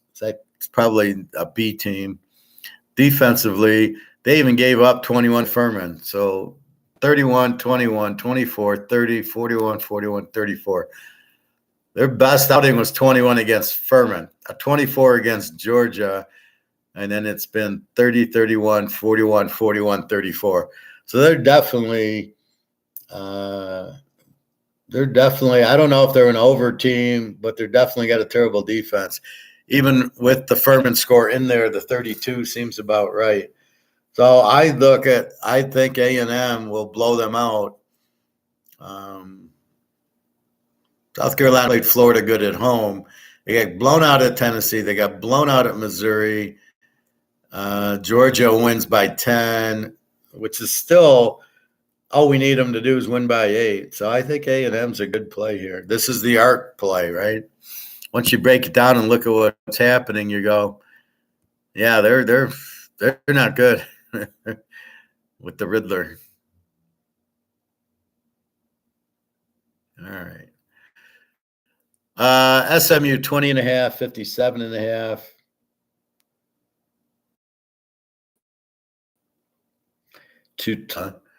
57.5. Tulsa being a W team gives up 31. SMU's an A team. They give up, I think that's 19 a game. Maybe it's 14 a game. And they score a lot. Now, with Stone, the new quarterback, they've been a little bit iffy. They haven't been doing 50 points like they normally do here. How bad is Tulsa? So that's really the question. Because SMU's definitely the A team. So it's all up to, is Tulsa really they're an over defense, so SMU should light them up. So let's look at Tulsa. SMU, we know, played Oklahoma, so we've seen them. All right, Tulsa. They beat Arkansas Pine Bluff, so they're already skewed the 42-7 win. So let's take that out of there. Florida Atlantic, Rice, Temple, Northern Illinois, Oklahoma, and Washington. So they've got two of the big boys. They got blown out, 66-17 Oklahoma, 43-10 Washington. So let's take, well, it's hard to take them out because we're playing SMU. So we got to leave them in. So if we look at it, if we take the 42-7 out, the only time they've scored a lot is against Temple, which just sucks. Otherwise, it's 17 against Florida Atlantic. It's 10 against Rice. It's 22 against Northern Illinois, and then 17 and 10 against Oklahoma and Washington. So they're not going to score a lot in this game because SMU is they're either a 14 or a 19. They're a good defense, and they are an A team. Then we look defensively. Rice put up 42 on them. Temple and Florida Atlantic, they don't score a lot. Gave up 20-26. Gave up 14 to Northern Illinois. So against the big boys, 66 to Oklahoma, 43 to Washington, and 42 to Rice, 26 to Temple. So we will see. So their defense obviously isn't good.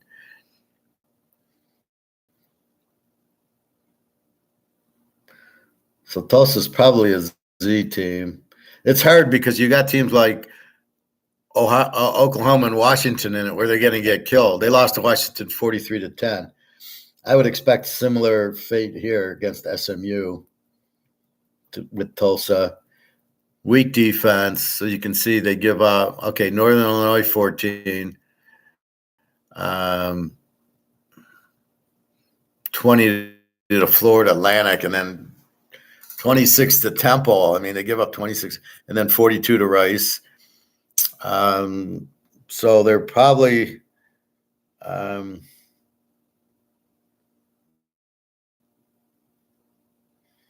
yeah, they got Tulsa.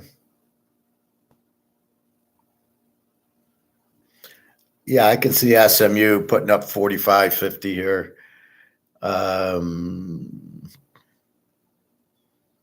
Tulsa is not going to be able to do much against them. Yeah, so some thought they're SMU. Again, it's with Penn State. It's like, maybe I'll play them. I don't love this. I don't love laying like 14, right? I like laying 3 and under 7. But I want to lay 14. How bad is Tulsa? And they look pretty bad. And then they're skewed because they look pretty good against Florida Atlantic, Temple, and Northern Illinois. Oklahoma, Washington, and Rice killed them. So, I think SMU can too. Let's take a quick look at SMU. See, they played Temple 55-0, East Care 31-10, Charlton 34-16, TCU they lost 34-17, Oklahoma 28-11. That's what you're looking at. They played them pretty good. Then they gave up 34 to TCU. And then Charlotte, East Car, and Temple, nothing, 16-10-0. There was a game against PVAM. I don't know who that is, 69-0. So they're probably going to score in the 30s and give up in the 20s to Tulsa. Yeah, so 14 is probably good. But you get scared laying these big numbers.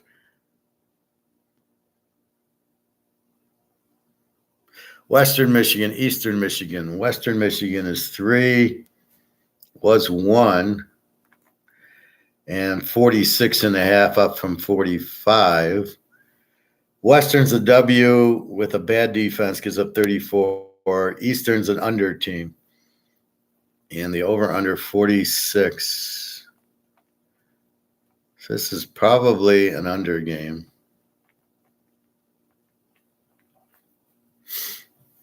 Probably an under game. And Eastern's defense is really good. And Western, I think their quarterback's out. I'll have to double check that.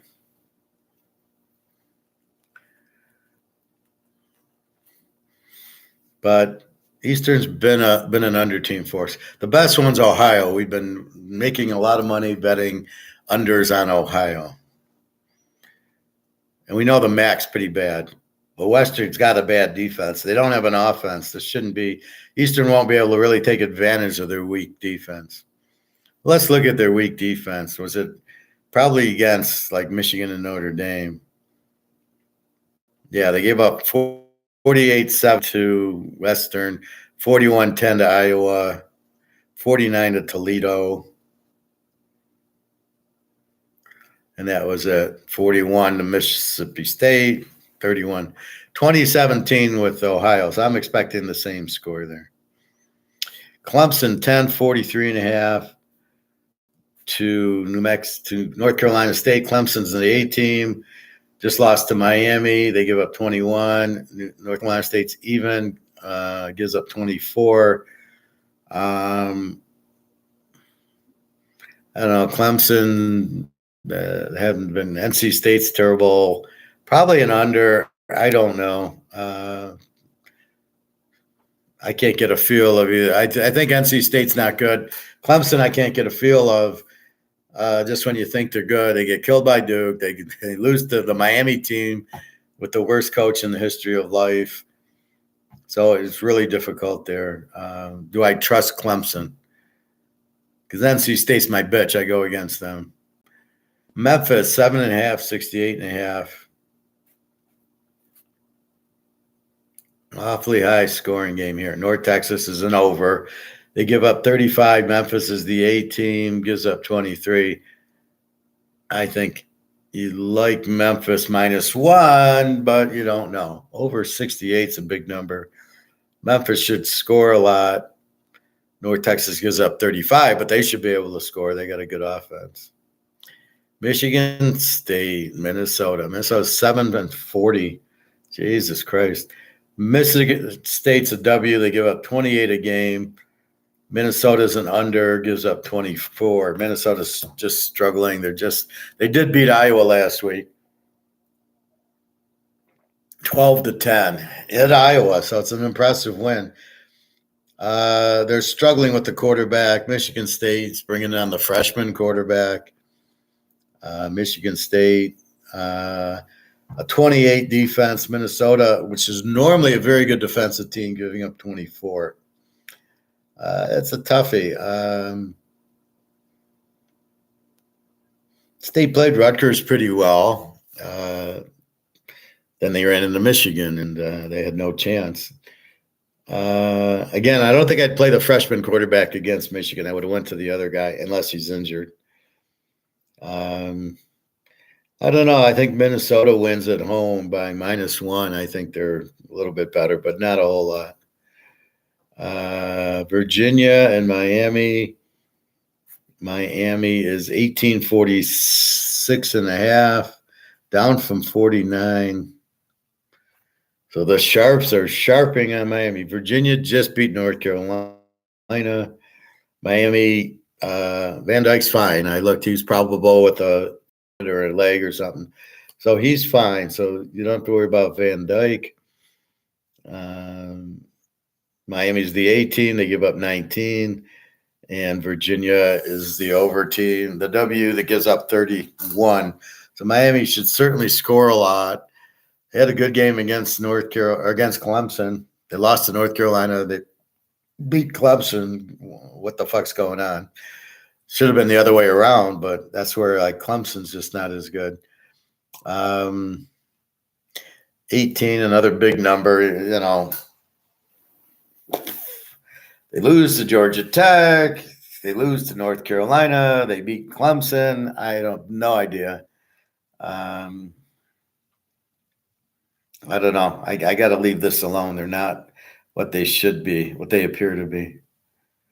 Louisville, 4.5, 46.5 to Duke.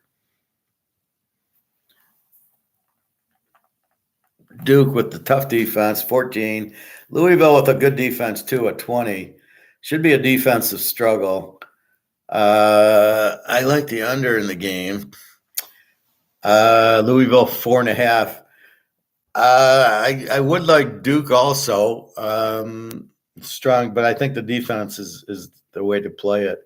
They're both A teams, so from that standpoint, you could play the dog in these because I do see Duke beating Clemson, should have beaten Notre Dame, Florida State got away from them. Louisville, they beat Notre Dame, but I don't know if that means anything. So I don't know how strong Louisville is. Well, let's take a look.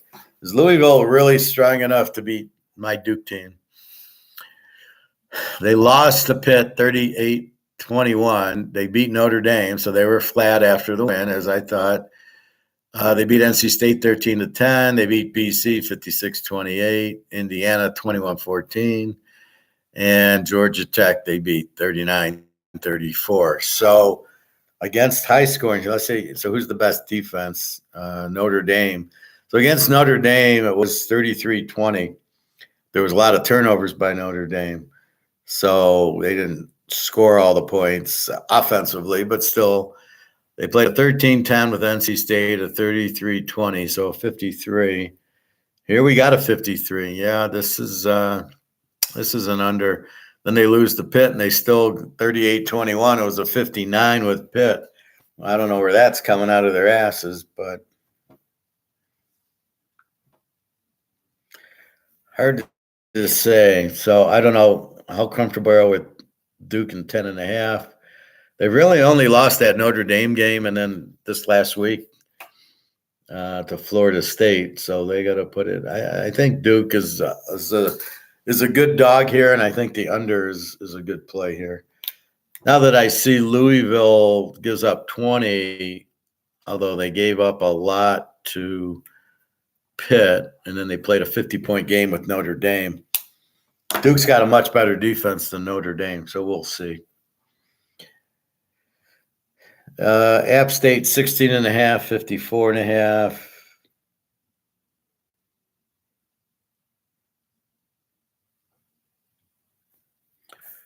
Hasn't really moved. Southern Miss is a Z team, gives up 38 a game. App State's an over team that gives up 30, so they should put it up. They've scored a lot. Southern Miss is just terrible. Because they're a Z, though, it's hard to bet it over because are they going to score for us? So that makes App State doing all the scoring. So we kind of like App State there. Ohio 6.5, 39.5.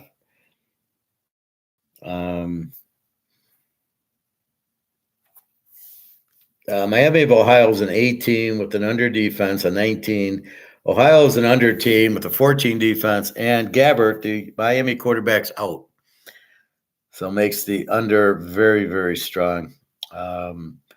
We had him under last week. We've had him under the week before. I've locked him against Iowa State.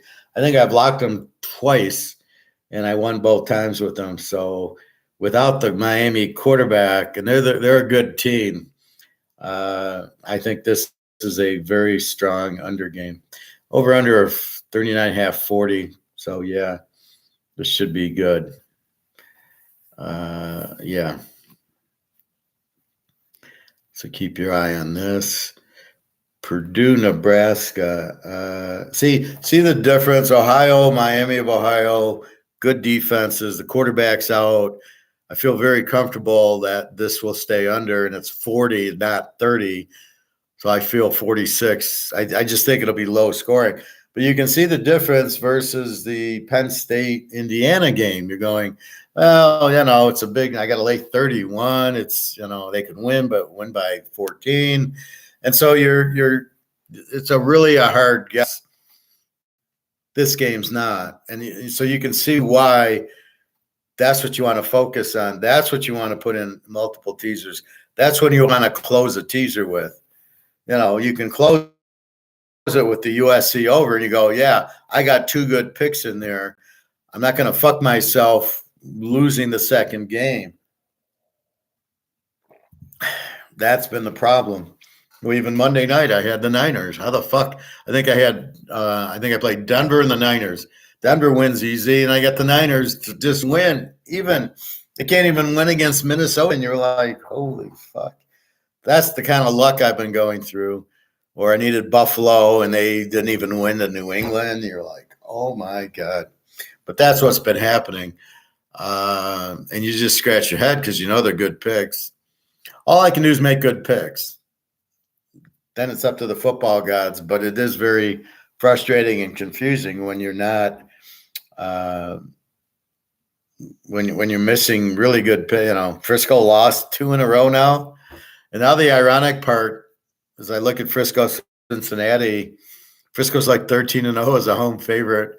Burrow's great as the dog, and I'm like, holy fuck, I got to get Cincinnati. I couldn't get the Lions or, some bad team like that to play the Niners. I got to get Cincinnati, who's off a couple losses, who's pissed off, and Burrow's back, and they're looking good. I think the Niners win. I don't know if they'll win by 12, but we will see, but it's the nature of the beast. They've lost 2 in a row. I don't think very seriously they're going to lose 3 in a row, but they got Cincy, and they could lose 3 in a row. Cincy can beat them very easily, so that's what you got to look out for. Anyway, that's the sidebar. Nebraska 2.5, 39.5. Wow, this was 42. Now we'll call it 40. And 2.5. Purdue's a W with an over defense, give up 30, and then Nebraska's an under team with a 19 defense. So Nebraska's been playing under games. Purdue, the W with a 30 defense. Nebraska, they beat a decent Northwestern team 17-9. So they can easily beat Purdue. Purdue scores more. So I think Purdue's a live dog here because I don't think Nebraska's going to put up 30 points. But then it's hard to bet the under because Purdue can score, as we know. So tough game. We don't know Nebraska well enough.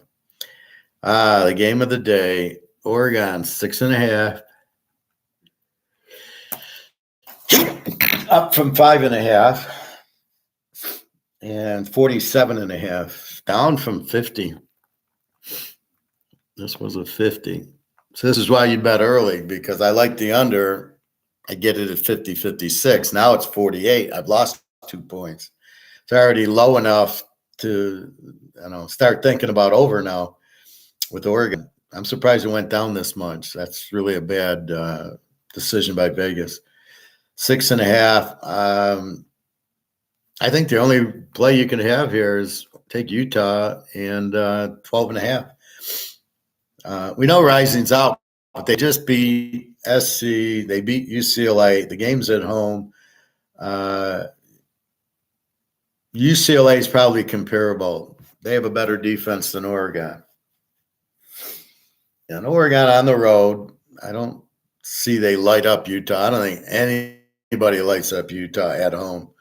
So I think this could be a Utah and 12.5 play. Strong defense. It's hard to go under with it because of Oregon's the way they can score. And really, what Utah did against USC, they put up 30-some points. Will they put up 30-some points against Oregon? I don't know, but they could. The backup quarterback, they just assume Rising's not going to play, and they're letting the backup get all the snaps, and he's not that bad. And he showed it against didn't show it against UCLA, showed it last week against USC, which, as I said, Bobby could put up 40 points on USC. Terrible defense. So, but Utah at home is very strong. So here's where you really like Utah, but you're afraid of Oregon with all their thing. Now, they went to Washington and they lost. They should have won, but they lost. So it's kind of Utah's defense is better than Washington's. Can Utah score like Washington did? But you can see you can score on Oregon. It's not like their defense is so shut. So I think Utah, I'm leaning towards Utah as a home dog in this game. Oregon at home is wonderful. Oregon on the road is not. And they really didn't crush Washington State. They beat them 38-24. They won by 14 at home. Utah's much better defense than Washington State. So we'll see. But I'm leaning towards Utah as the dog more than on the 42, because I'm not sure that the 42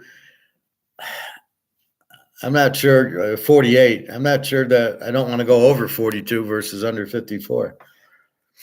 Utah's going to score. Oregon's we know is going to score. Oregon's going to get in the 20s, and so will Utah. That's 40. We only need 42. I think you just turn the under into an over by lowering it so low that 48 is very low here.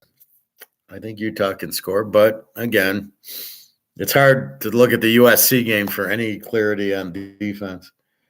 Florida, Georgia, we got 14.5, 47.5 for my boys. Should be low scoring. Georgia, we know, is the A team. Gives up 14 on defense. Florida is a B team, gives up 20. Graham Mertz is not scoring on Georgia. So it'll be a very emotional game. Florida's got a good defense. Brock Bowers is out, which helps keep the score under. I definitely see this being low scoring. These two games I would get, well, the Utah game is probably going to keep going down. This game will probably keep going down. The difference is we kind of want to play the under in the Georgia game. I'm not sure we want to play the under in the Oregon game. You keep giving me points. You're not going to. Before I'm going over 38. If it goes back to 50, I might go under 56. Or I just might take Utah on 12.5 and say, fuck it. Georgia. See, here I don't. Georgia opened at minus 20. I don't believe it. And then now it's 14.5. And the over-under was 58, is now 47. Something's fucked up with some of these games. The 3:30 game. Florida's been pretty bad against they had a tough time. They beat Tennessee at home. They lost at Kentucky. So what matters is where they're playing. This game is on a neutral site. This is at the Gator Bowl, not at Florida. And Georgia's used to the heat, so that's not a problem. Georgia normally wins this game. Let's look at last year with Stenson Benson. Let's look at the scores the last few years. 42-20 Georgia, 34-7 Georgia, 44-28. Florida won it in 20, really. Georgia 24-17. So it's 34-7 Georgia in 21. And last year 42-20. So they played a 62. Oh, that's right. I had the under and it was 63. And I saw the score and I said I lost, and I realized it was 62 and I won. So yeah, 42-20. Interesting. But they do play pretty high scoring. So, but you got Graham Mertz and Bowers is out, new quarterback for Georgia. So with Stenson Benson, they were able to score a lot. But now you bring in the new quarterback. He's not going to light it up. That's why we look at the quarterback position. A good quarterback's going to light it up. That's fine. We expect that. I'm not going to get lit up by the new Georgia quarterback and or the Graham Mertz from Wisconsin. He hasn't shown any. He didn't show anything at Kentucky. All right, let's go through that. This is a big game. We already know all of Georgia's stuff. So let's look at Florida. They beat South Carolina 41-39, which takes us back to South Carolina A&M. We might go over. What did they do? Yeah, South Carolina put up 39 on Florida. Florida 38-14 over Vandy, who sucks. They lose 33-14 to Kentucky. We have the under. That was a free pick. 22-7 over Charlton, not even it's Division II. They beat Tennessee 29-16, McNeese State. So they're playing two. That's weird. They played two high school teams. And then they lost to Utah in our first lock, 24-11. So against Tennessee, strong defense, 29-16, a 45. Again, Kentucky's strong defense, a 47. We go under. Vandy's not a strong defense, and South Carolina is also, I believe, an over defense. Yeah. So against the stronger defenses, they don't score much. They score a lot on the over. So now we got to rethink the South Carolina game. South Carolina puts up 39 on Florida.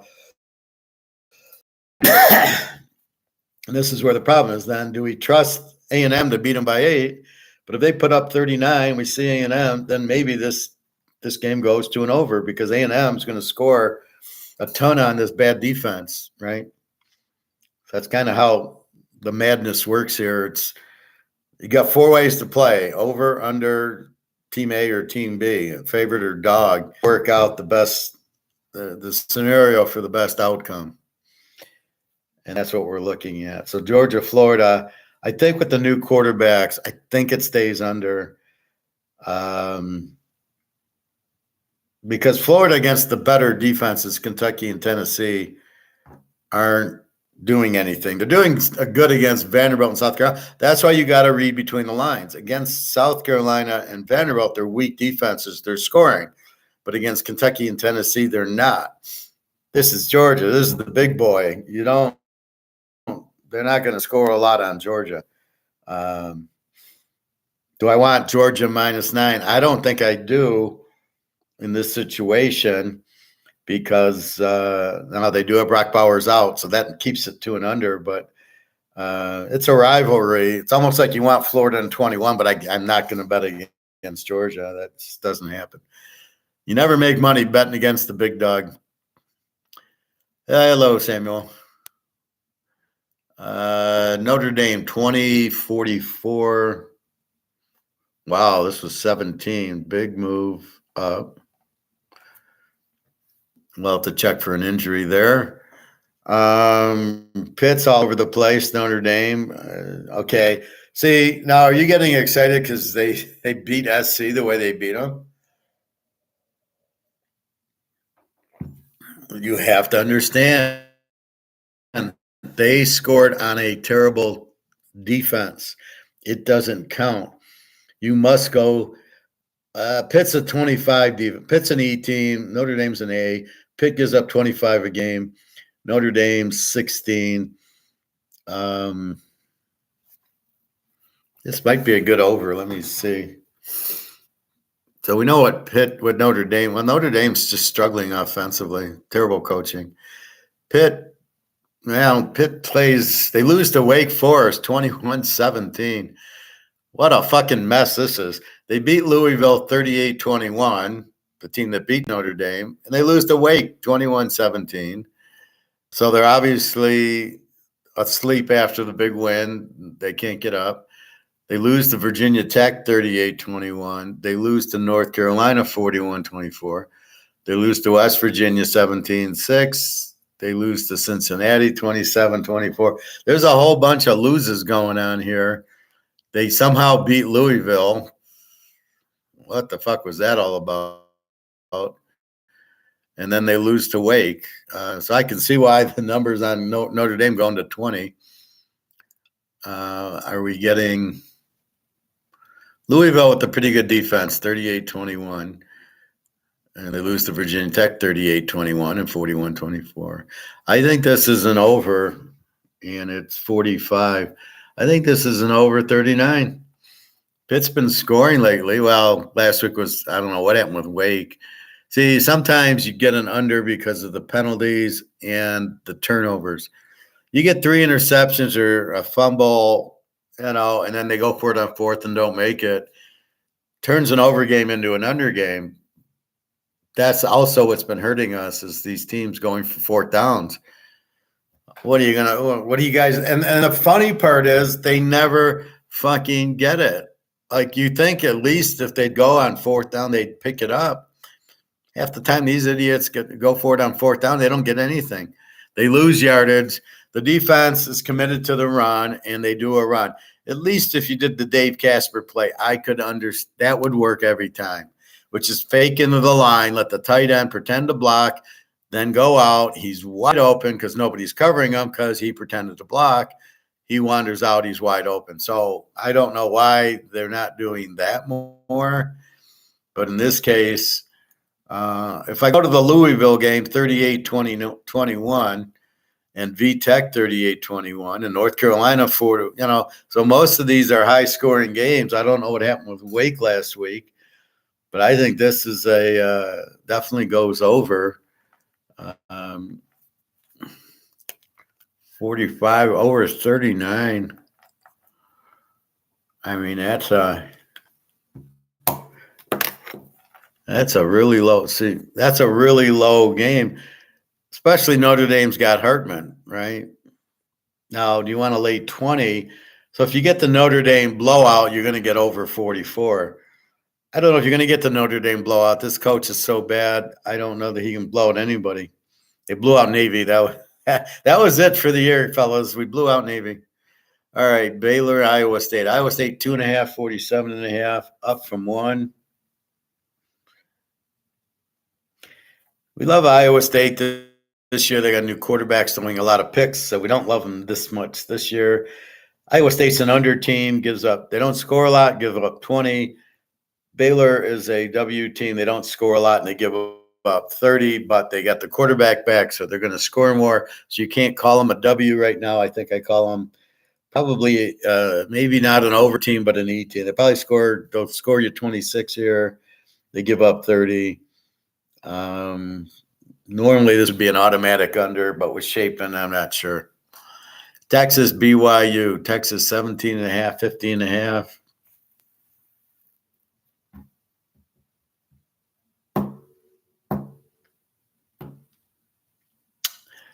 Where are you, Texas? Where are you hiding? Texas doesn't want to come out and play. Where did they put them?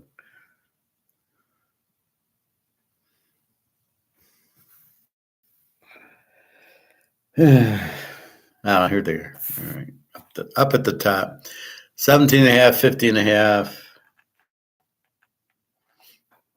Up from 16 to 50s, the same. Texas is quarterbacks out as Ewers is out. I don't know who the backup is. Is that Manning Jr. or is Peyton Manning going to play or Archie? Is Archie going to go out there? We will see. It's funny when I watch old film of Archie, he was a running quarterback too. And he was in last place every year. So it never wins the running quarterback.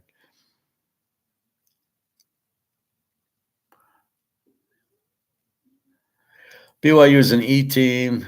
They've had some good games and struggles in others. Texas is an A team with the 17 defense without the quarterback. They're probably an under now. So you got to adjust it. You can't just go over, right? You can't just say, well, yeah, they've been averaging 40 points a game. They're an A team. Not with their quarterback out. They're not going to score that much. With the new quarterback, even if it's Joe Montana, you got to get used to them. They got to get the timing down. So they over under a fee. I think BYU is very live with 17.5 against this quarterback. I like BYU in the points. This will probably be a low scoring game because I'll have to play defense. Bobby Bo, how are you? What's new about Bobby Bo? This is your video. The contract that I put in the title is your contract. And I talk about basically inflated dollars. So what I'm saying is, if you're making, $100 a year for 30 years, whatever, I don't know your contract, but I know you did a unique one. The $100 in year one, and then the $100 in this year. So let's say it was year 2000, you're going to 2030. The $100 in year 2000 is worth a lot more than the $100 23 years later. So that's what that's my point. So you're not making as much money as you think you are because the money is inflated, not worth that much. So my contention was you should either have gotten a lump sum or gotten gold every year. If you would have gotten gold every year, you'd be a rich man. And the lump sum, you could have bought gold with it and you'd be a rich man. Either way, you'd have been a rich man. The way you did it, you're getting killed on the dollars aren't worth as much. When we talk about mortgages, what do I say? If I'm going to loan you $300,000 for a 30-year mortgage, I got to charge you this high interest rate because I'm going to get paid back in inflated dollars. So think about it. You're the bank here. You're getting paid back in you're getting paid in these really cheap dollars. So that was my point about take the lump sum. What you did is only good if there's no inflation. So if the money is backed by gold, it's a good thing. If you're getting paid gold, it's a good thing. If you're getting paid inflated dollars, you want a lump sum. So thank you for being the example. Okay. So I hope you're okay, Bobby, today. Oh, I got Daria said there's some banks in Russia that will take American money, which I was surprised. And she's checking on the gold. She says, I'm not sure if they'll take U.S. gold. And I'm pretty sure they'll take any gold, but I said, I'm going to send her a picture of Cougar on Maple Leaf in U.S. saying if you went to the coin store, can you imagine going to the Russian coin store or the wherever you would deal with gold? What gold will they take? They might only take Cougarons because South Africa's in BRICS, where U.S. and Canada are both not, so they might not take it. But since it's gold, I think they would take all three because gold's gold. They don't give a fuck. That didn't lose value. Okay. Old Mississippi State and Auburn. Auburn 6.5.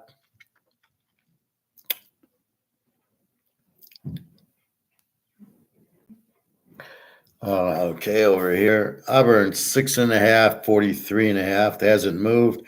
Old Mississippi State's an E team. Got to be careful with their quarterback. Will Rogers was questionable. I don't know if he played last week. Auburn is an E team. They're both E teams, so they both score mid-20s, give up mid-20s. They give up 24. Over under 44. I think it's up to Will Rogers. If Will Rogers plays, it's probably over. If it's not, it isn't. Well, no, your attorney got you. You didn't talk to me. If you would have talked to me first, you would have been fine. That's why I keep telling you. I don't know if it's still alive. If it's still going on, you need to start getting gold because the money you're going to get is – well, so what happens next year if the dollar's gone? How are they going to pay you? There is no dollar.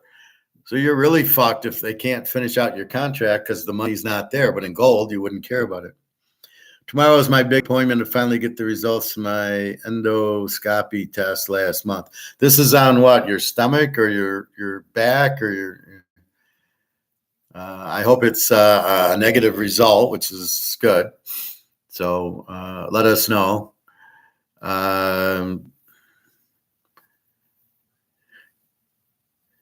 Sam, I don't know what the hell you're doing. Don't just type, Sam. Again, if you want to add value to the class, what the hell are you doing? what does this mean? So again, it's just gibberish. So please don't do gibberish. So good luck on your appointment, Bobby. We will see. So Daria's chasing the gold there. So I said I got a mission for you. So she'll ask about the gold because I think we're going to meet in Turkey, and I want to give her gold, but I want to give her gold that she can take and get reimbursed on. So I don't want to give her U.S. gold if she can't take the U.S. gold and cash it in. And then she could be our key point, Bobby. So when we sell our gold or silver in your case, we don't want to get dollars. I'll get back to football in a second. We don't want to get this because this is worthless. So I don't want to give up a $20,000 gold coin for 20,000 of this. I don't mind doing it for 20,000 bricks backed by gold dollars. That I would do. So she might be our point, her and Jenna, because Jenna's in the Ukraine is going to be swallowed up by Russia. So if they go back currency also, then my gals can be like it'll be like a movie. They'll launder our gold by cashing it there and giving us gold back rubles or gold back bricks. That'll be hilarious. And everybody here will be in US dollars and it'll be worthless. I love it. You're not dying. You're too young to die. You got to wait for the gold to go up. The Phil sit in the corner, I think. He's giving his own personal ranking, which may be worse as he at South Carolina 4th. He must be drinking. Daria is going to sell the metals. Well, we're going to check. She said there's a bank that will take U.S. dollars there, which I was shocked. So when I meet her, so let's say I give her a couple ounces, and then we want to sell it, right? And I'll say, okay, go sell it. She'll be able to.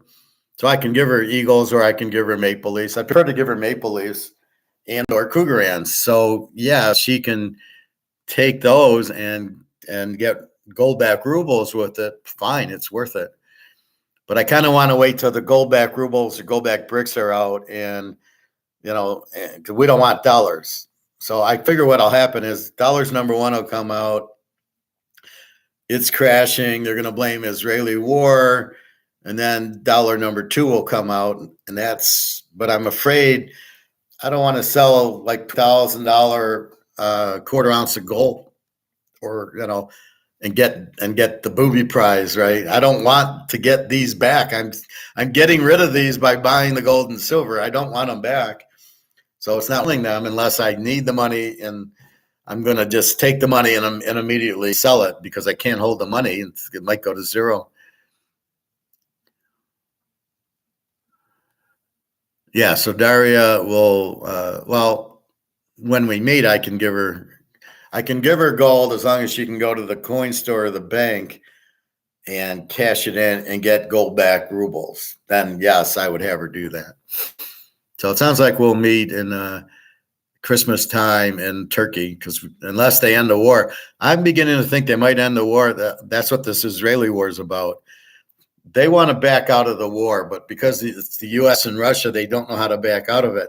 But if they have this war in Israel, if you notice, nobody's talking about the Ukraine war anymore, which isn't a war. It's us against Russia.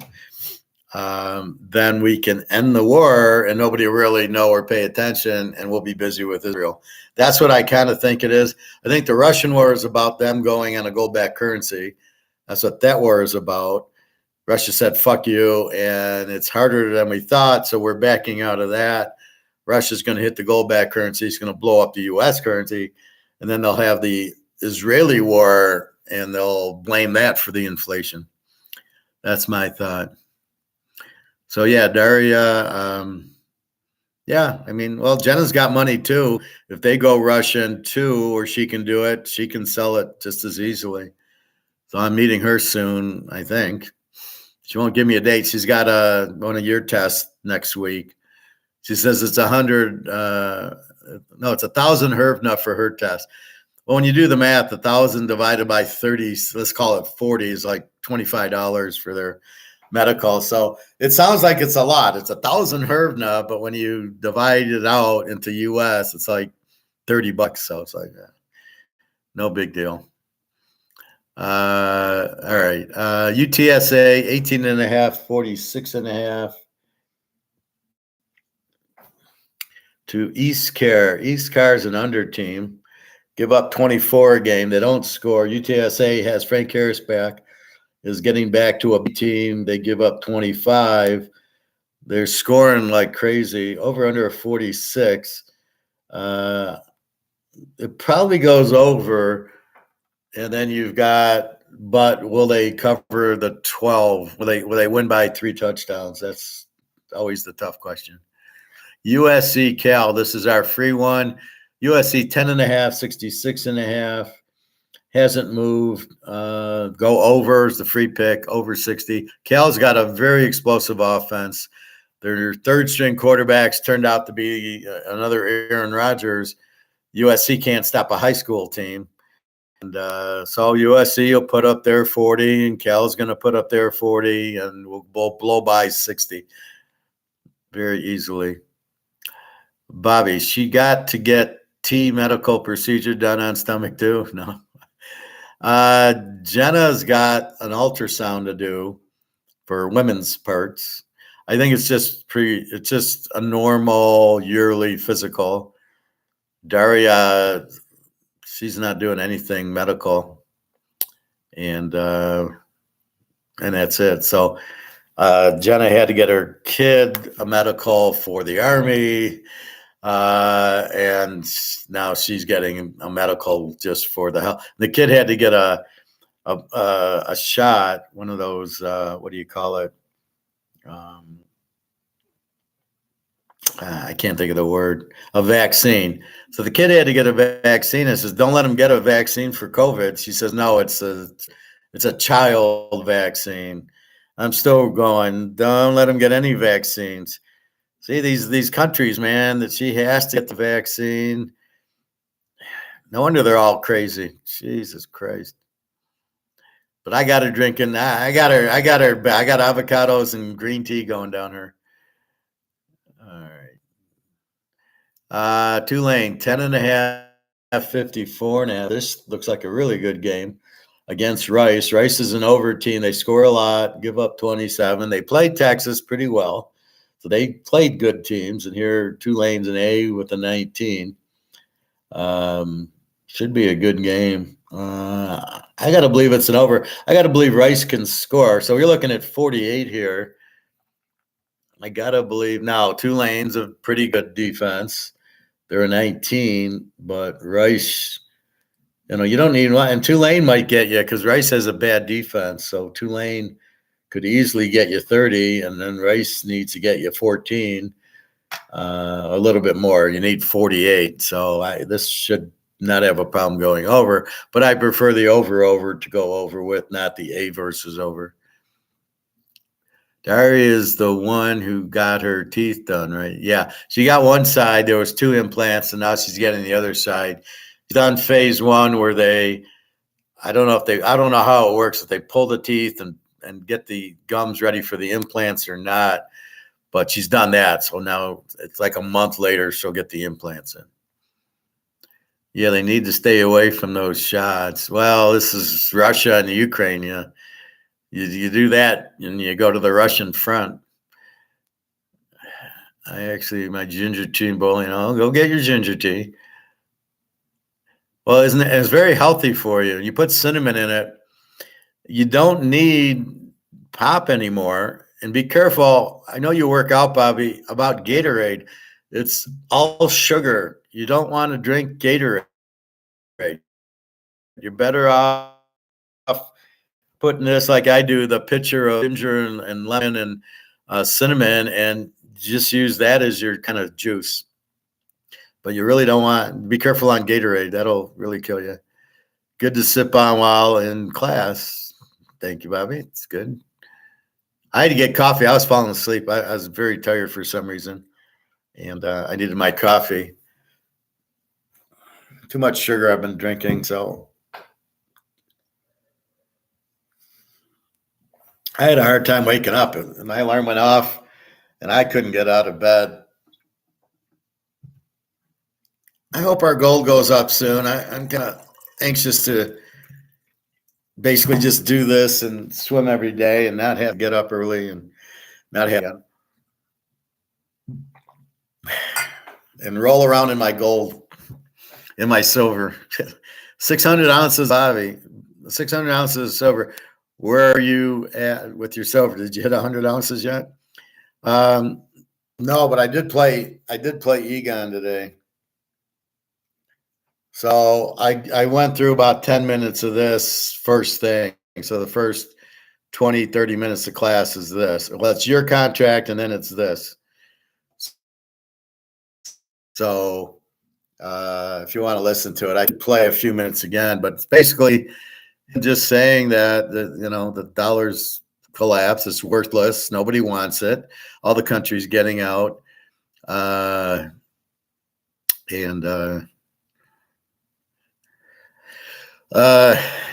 reading Sam's thing, shaking my head, going, okay. So basically, he's saying that nobody wants the dollar. Obviously, it's going to blow up. Russia and China will come out. It's worth it. He said basically it's worthless and nobody wants it, and gold's going to go through the roof.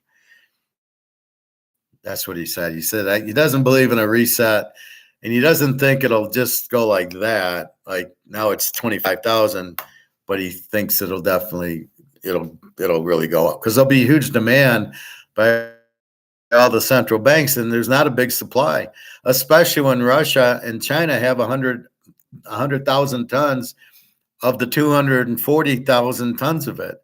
And then the central banks have, probably another 30, 40,000 tons among all of them. So that's 150,000 tons. There's only 100 left. We're buying ounces. So, we got to buy 37. I got to have 37,000 ounces to get a ton. I couldn't even imagine having a ton of gold. I couldn't imagine having 37,000 ounces of it. Oh, my God. All right. So Tulane Rice should be a good game. We'll have to research that a little bit more. See, it's Wednesday, so I got to get the flavor. I got to inhale the games, and then I can start. I already looked at the totals and the quarterbacks, but I got to relook at them. And I've got 3 college locks already and 1 pro lock. So love the pro lock. Who's my pro lock? Where's my pros? Yeah, I like my pro lock. It might actually win this week.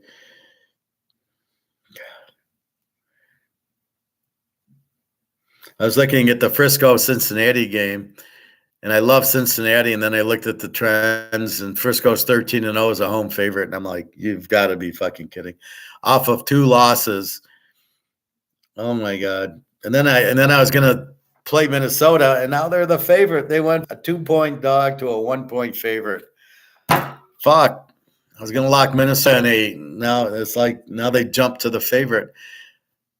All right, beating the Bears is nothing, but beating Frisco, okay, that'll give them some confidence.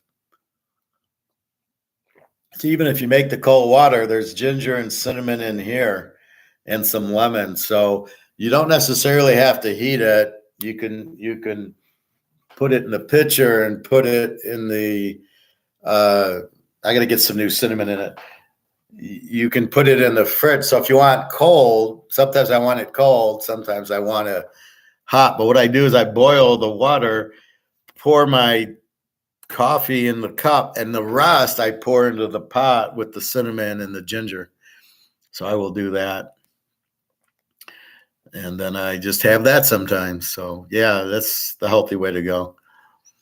All right. What do we got? Okay.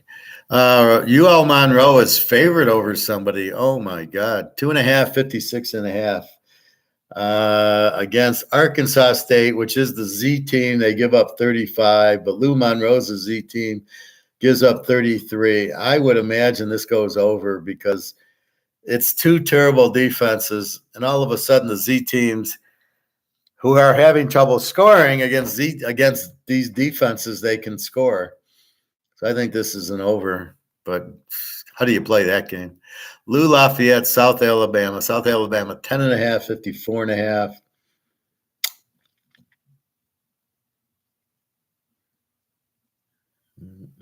54.5. Here it is. Up from 52. So these sharps going on the over. Lou Laf is a good team. They're an over team. South Alabama is the A team, gives up 19. I think this is an over. I'm starting to learn when an over plays an A, it generally goes over because a good over team will score on the defense easier, like Texas, Oklahoma, Oregon, Washington. Great defenses, but they found a way to score. So I think you have that here with like South Alabama, Lou Laf. I think this goes over. I think Lou Laf puts up a ton, gives up 28. South Alabama, good quarterback, should score. Are they going to shut out Lou Lafayette? That's usually not going to happen. Boise, 5.5, 48.5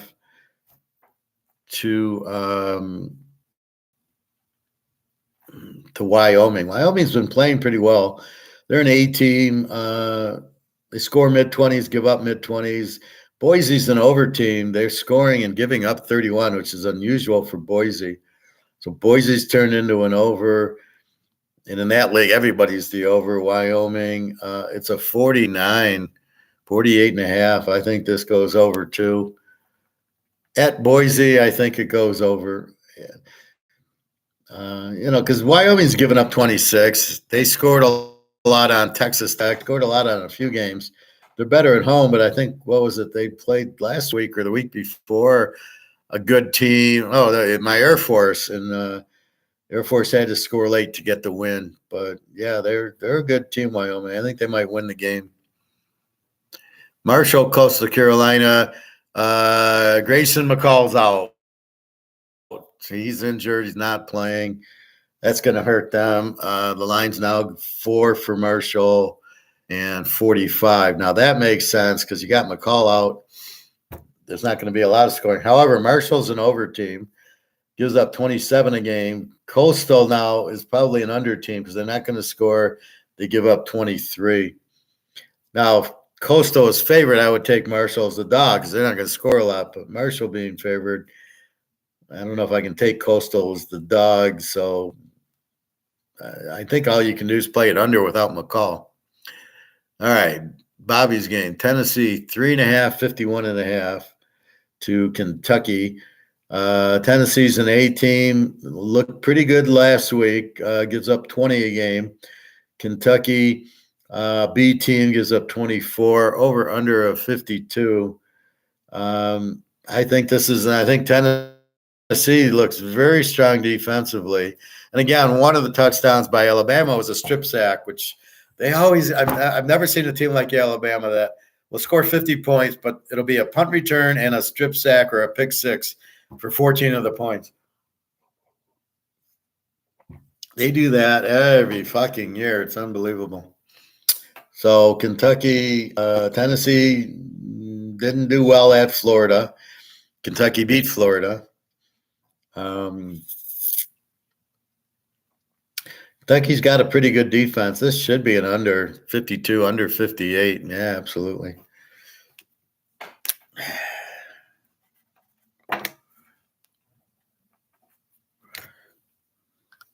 Should be pretty low scoring.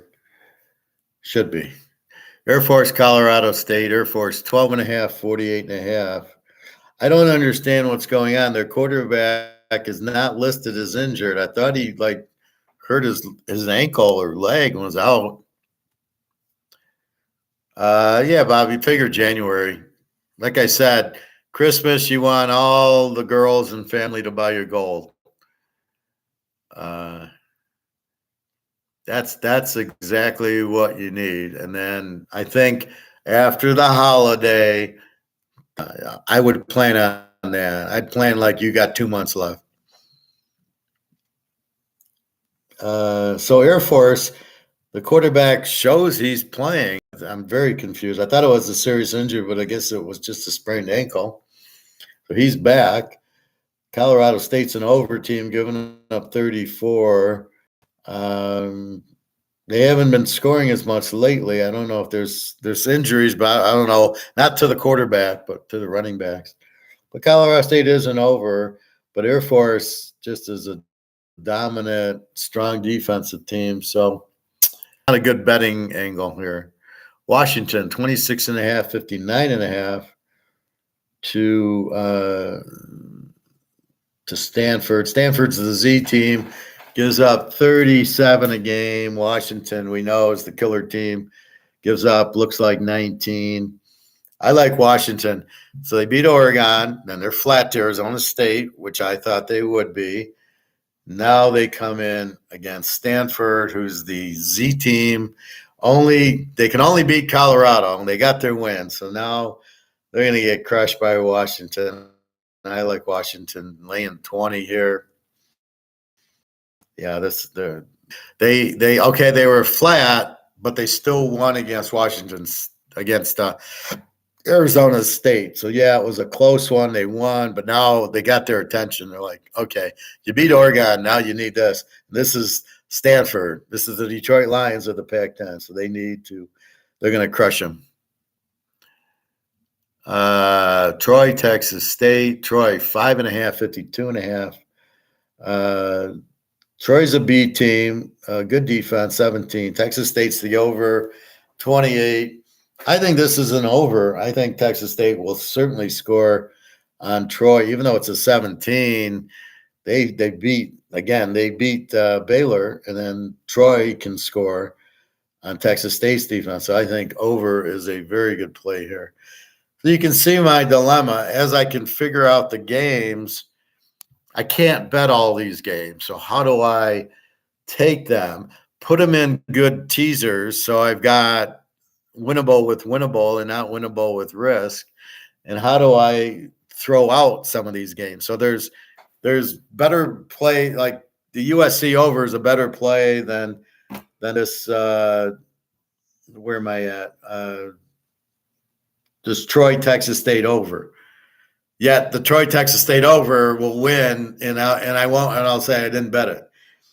And so this is the problem you have, is trying to figure out, I can't bet them all. Who do I bet on? But that's why when you see my history, I still have 7 or 8 teasers, because it logically makes sense, but you're not sure. So you're like, I probably won't play that one. And that's the over that I should have played, and I could have locked. I said, why didn't I lock that game? So that's the frustrating part of me. UCLA, 17.5, 63.5 against prime time. What are you going to do, Bobby, when Hulkamania runs wild on Colorado? I like UCLA minus 11, and I like over 63 down to 57. Colorado's given up 36 a game. High school teams are putting up 50 on them. They're losing to Stanford with – not only did they lose to Stanford, they lose to Stanford winning 29-0 at half.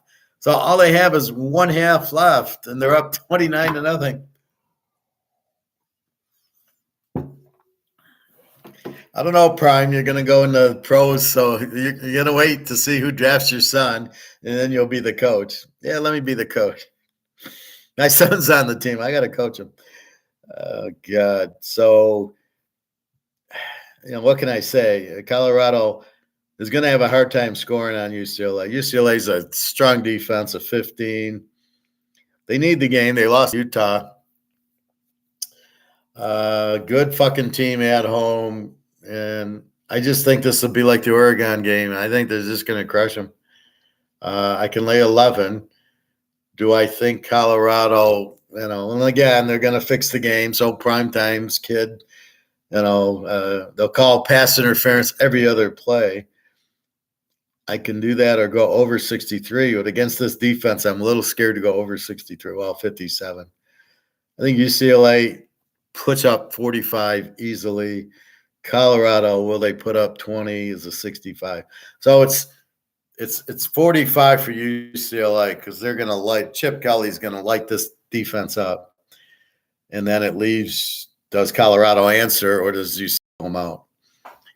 So we will see. Ohio State, 14.5, 44.5 to Wisconsin. Hasn't moved.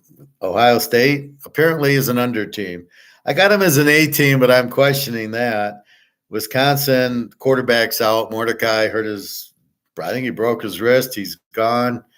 So no quarterback and 12 guys injured. They're an 18 defense. Somehow they beat Iowa. They beat Illinois They beat Humpty Dumpty last week, 25-21. I don't see them scoring. I love this under here, 45, under 51. This I can see because Ohio State, we know they have a strong defense because we watched it against Notre Dame and we watched it against Penn State, limiting them on a real bad pass interference call. Penn State looks like they should have won the game because that was a touchdown. So give Penn State the touchdown and take points away from Ohio State. I don't know if they scored a touchdown or a field goal on that drive, but they totally cheated. Penn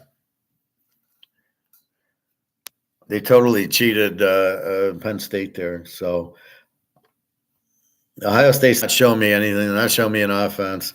Let's look at Ohio State for a minute.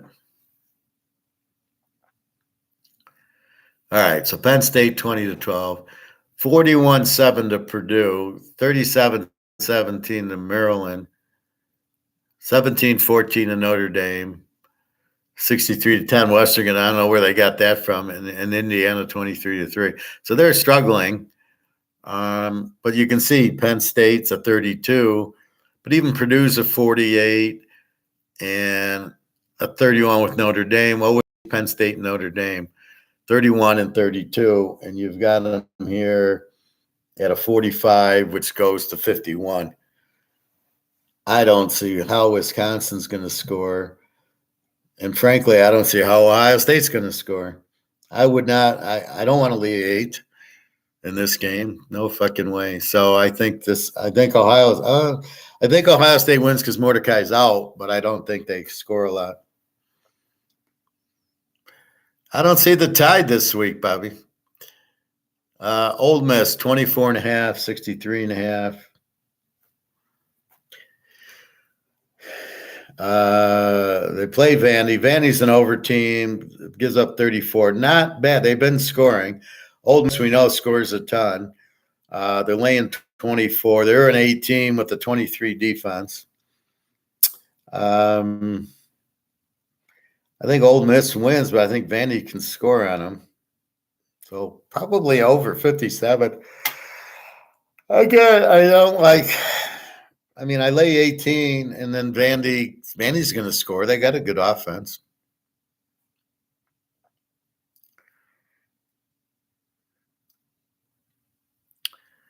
North Carolina, Georgia Tech. North Carolina, 11.5, 63.5. Against Georgia Tech. North Carolina is an A team, but I question it. They give up 22 a game. And Georgia Tech can score, and they give up 30. Let's go to the Miami game, I think. So they beat Miami 41-31. Syracuse 40-7. 41-24 to Pitt. 40 on App State. 31 South Carolina. 27. How did they lose to Virginia? So they're going to score 40 points at least in this game. That leaves Georgia Tech to score 20, which they can do. Yeah, this is a good over here. 63, 57. You're going to get 40 points from North Carolina. Old D and James Madison.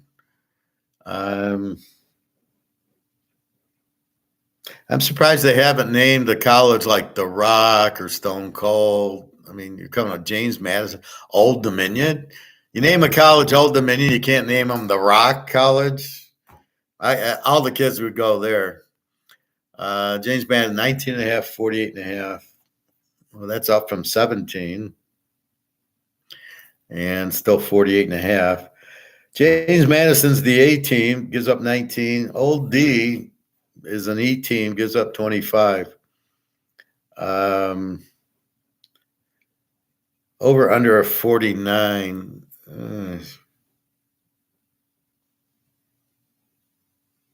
Hard to say. I mean, I have no idea here.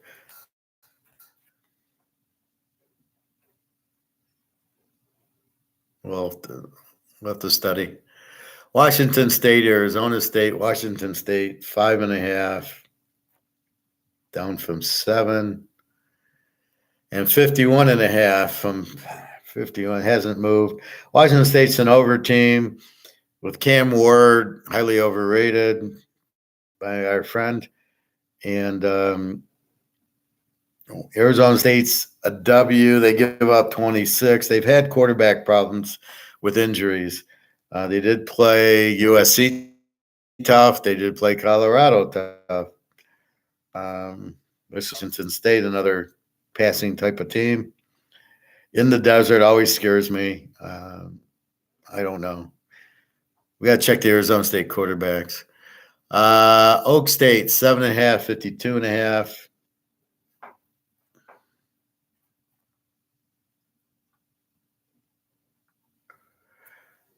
Okay. Oak State's been playing rough. They beat Kansas State, they beat Kansas, and now they beat West Virginia, and they put up big points in all 3 games. Cincinnati, what did they do last week? Cincy played somebody good.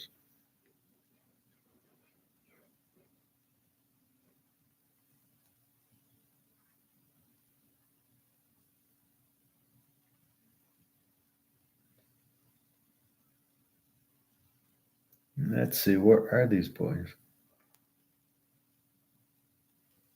Yeah, they play Baylor 32-29 at home. Now they're at Oak State. 7.5. Both defenses give up 26. Oak State's definitely an over. They switch quarterbacks, and you can see the difference. This is seriously a 52. See, they're looking at Oak State's whole year. Let's go to Oak State. We'll prove out why Vegas is so stupid. So they start off against Central Arkansas with the 27. 27 on Arizona State, 7 on South Alabama, 27 on Iowa State. And they're giving up 15. They gave up 33 to South Alabama, 34. Then they get their quarterback back, and here comes a 29-21 to K-State, 39-32 to Kansas, and 38-34 to West Virginia. So if you look at the last 3 weeks, they're averaging 40 points a game and giving up 30 points a game. They're playing 70-point games. We got an over-under of 52. Hello, big flies. Anybody home? This is where we eat up Vegas, is this type of game. Since he lost 30-10 to Iowa State, 35-27 BYU, a 20-6 game with Oklahoma, Pitt 27-21, Baylor 32-29. So Iowa State's a defensive team, and Oklahoma has a pretty good defense. That game you can't explain 20-6. So I think Oklahoma State wins, and I think that this goes over at halftime. All right. Fresno State, 7.5,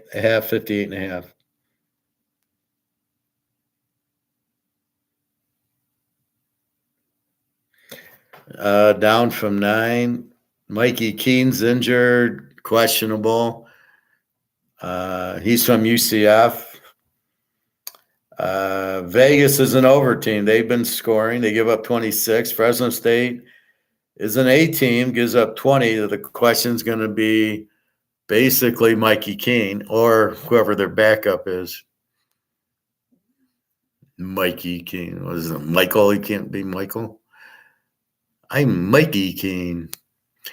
So that it's a tough one because is Fresno. Well, let's see who they played last week. They played Utah State 37-32.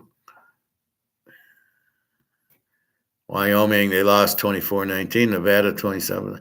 So they're not really playing high-scoring games, but they're winning. Let's see the defense. Fresno, yeah, see, Al Fife was the quarterback. 22 of 39, 291 yards and a touchdown. And they ran Sherrard 24 for 1. So they're going to run a lot. Utah State, Legis, 23 of 40, 3 touchdowns, 2 interceptions. So you can see it's not Mikey Keene, it's the other guy. And I'd imagine it's an over 58-52 with Vegas who scores. Oregon State, Arizona. Oregon State 3.5, 56.5. Both are A teams. Both are 20 defenses. And I like the dog in this game. This is an A versus A dog. You got the home dog in Arizona who played very well, a 28-all with USC. They killed Washington State 41-7. Oregon State, you got Uglia Buglia on the road against a good defense. He folds up.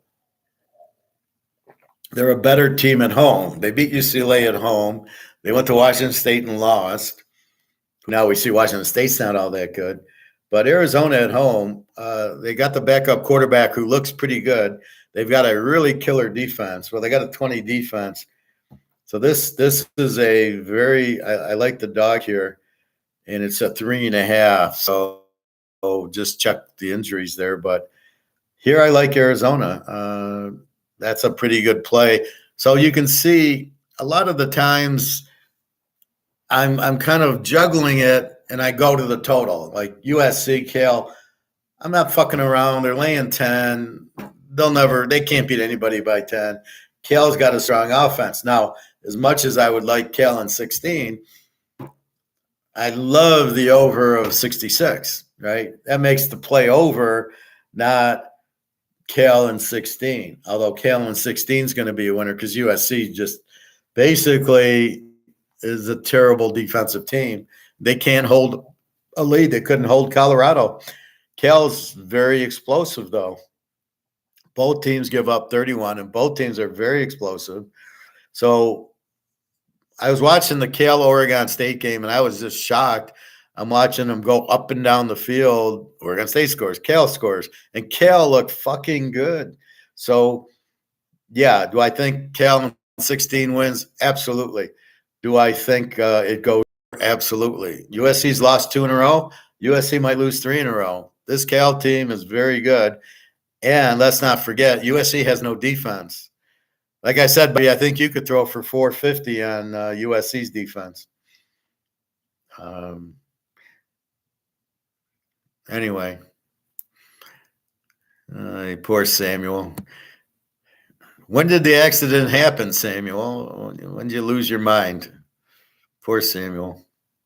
All right. Nevada 1.5, 49.5 to New Mexico. Hasn't moved. New Mexico's an over. Nevada's a Z. Nevada gives up 34 a game. Now, in there is the USC 70-point game. So we need to back that out. So maybe it's a 31 or 30 defense. It's still a shitty defense. I think New Mexico's a live dog here. In fact, that they can score a lot, and they do. San Jose State and Hawaii. San Jose State 10, 59.5. Up from 8. My line was 10. It went to 8. Now back to 10. And down to 59. I don't know what the fuck's going on. I didn't mind the over at 61. You got an over team, San Jose State team. You got an over team with Hawaii. San Jose State gives up 31, has a great quarterback. Hawaii gives up 36, passing offense. Again, you got a low number. You got 59. I mean, see, I'd rather play this 59 then where's the UCLA game? So UCLA 63 against Colorado, and this is 59. This is a better bet because neither team has a defense here. There, UCLA's got a good defense. UCLA could win they could blow them out, but I think Colorado will score a little bit. But this is a better over. San Jose State, Hawaii is probably a safer bet to go over than Colorado UCLA, but we know Colorado, they have no defense. So, and they did, except for the Oregon game, they scored on everybody. So, so now you take the breath, and that's why I've been bluing these teams. I've been coloring them, going, well, okay, I like them, I like them, I like that. So I'm going to list down everybody that I said I like, and I'll just leave alone. Like Virginia, Miami, I had no real say, or Purdue, Nebraska, much more difficulty than the San Jose State, Hawaii over. San Jose State, Hawaii over is a joke. Trying to pick Purdue, Nebraska, you got to be out of your mind. So you start narrowing down now, and then you start trying to put them together where you've got two teams that should be good, and you don't like the Colorado UCLA game. UCLA's got a good defense. You got to be careful. That could lose, right? You're looking for how it won't happen, right? So UCLA could just shut them down with that defense, but not San Jose State, Hawaii. Nobody's shutting anybody down. It's only 59. It's a fucking joke. So now you're okay. I'm going to put Hawaii in the left column and UCLA in the right column. And the more games I put in the left column, then I can lock them or put them in stronger plays together. Oh, okay. We can put USC in with San Jose State over. I think I've got the match that if I win the USC, I feel pretty good about winning the San Jose State Hawaii over. And I've been getting fucked by going with the UCLA over, and all of a sudden they don't get over. That happened last week. I was really hot last week. I only lost 2 or 3 games. But again, I hit Michigan over. I was proud of that one. But what you're looking for, what did I lose, is there was like Missouri didn't get over against South Carolina. And you're like, and you're kind of looking at it. And Missouri is a 57. They win 34-12. Well, what happened? South Carolina's an over team. Give up 31. Missouri got 34. But Missouri didn't score. South Carolina only got 12, and Missouri's not an over defense. They're an E. So they give up 25, but where South Carolina didn't get close to it. So now you're like, you fucked up by playing the Missouri over when you had San Diego State, Nevada, or no.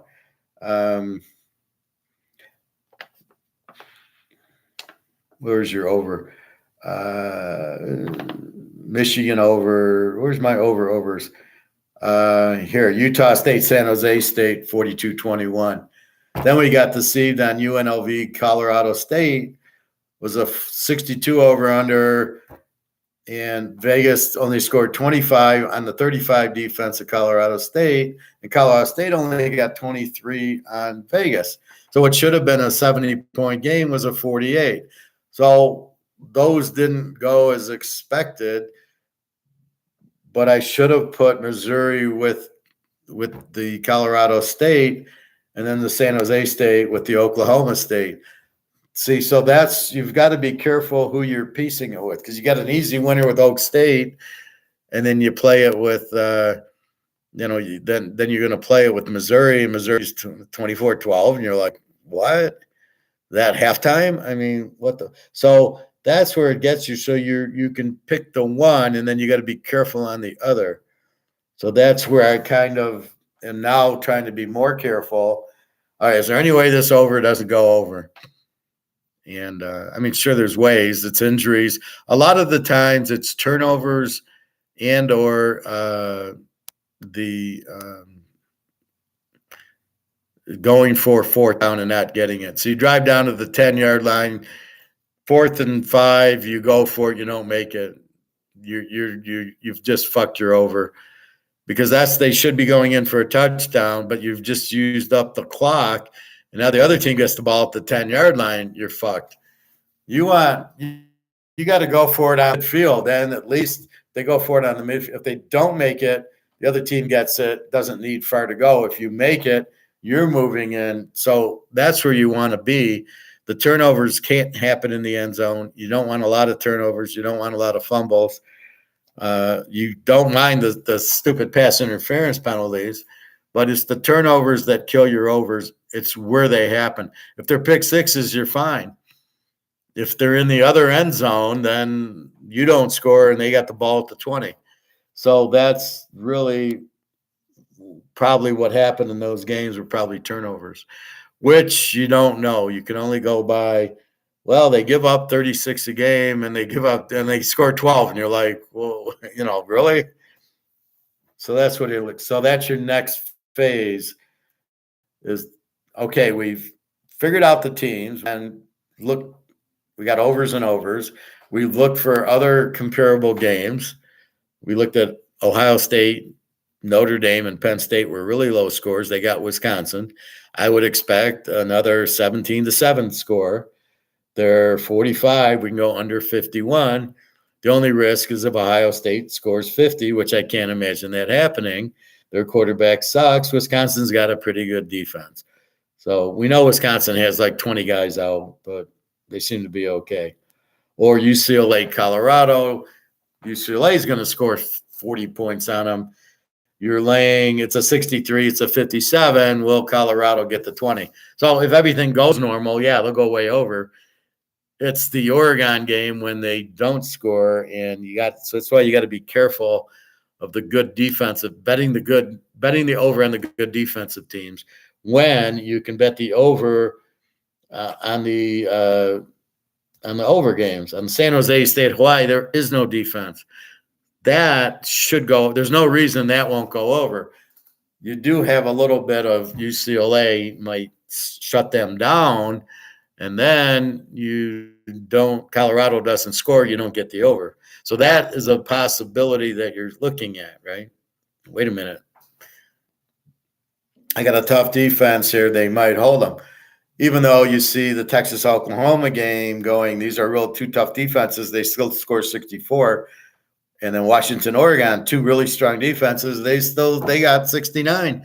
So if you have a good enough offense, I think you can beat the defense, which I think Colorado should be able to score on UCLA, even though they've got a tough defense.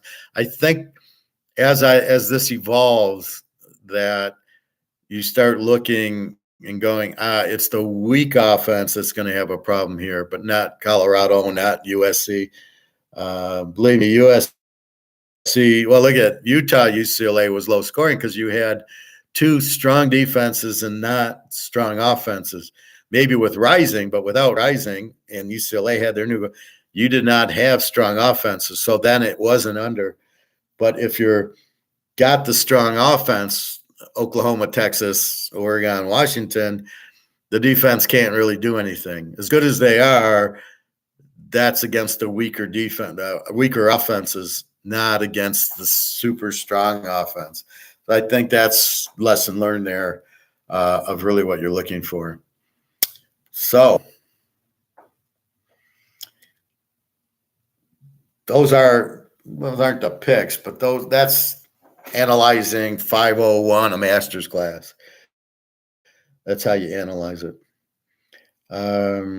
Pros, I'm too tired. We'll do pros tomorrow. We have a Thursday night game, Buffalo 8.5 over Tampa. Both teams have a 17 defense.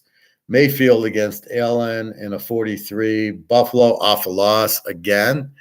This is the third or fourth time Buffalo's off a loss. How the hell they lose to New England? Are you kidding me? And the way they lost to New England, terrible coaching. Again, the coach kills you. This coach, what the fuck is he? First of all, he gets down. Then he gets back and takes the lead with under 2 minutes left. You let Mac Jones drive the length of the field? How many times did you blitz? I got to watch the highlights.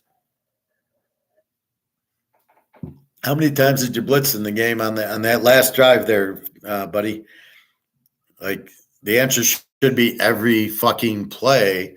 Mac Jones ain't going to do shit. But if you just let him sit in the pocket, New Orleans beat them 35-0. Did you watch that fucking tape? Apparently you didn't, because you would have known what to do based on what New Orleans did. So how are you guys coaching? I swear these are the dumbest coaches I've ever seen in my life.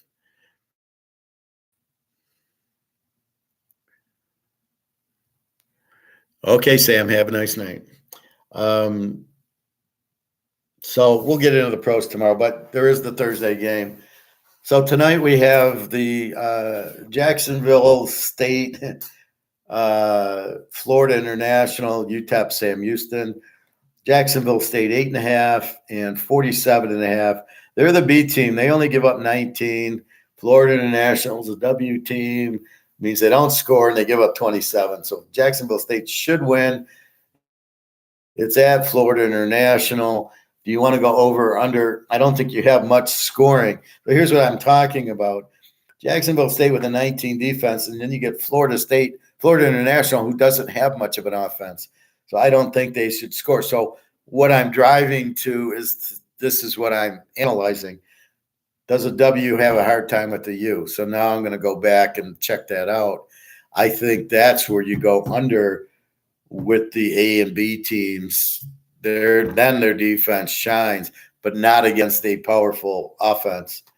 And then you got the Z team UTEP against the under team Sam Houston. Sam Houston's 3.5, 37.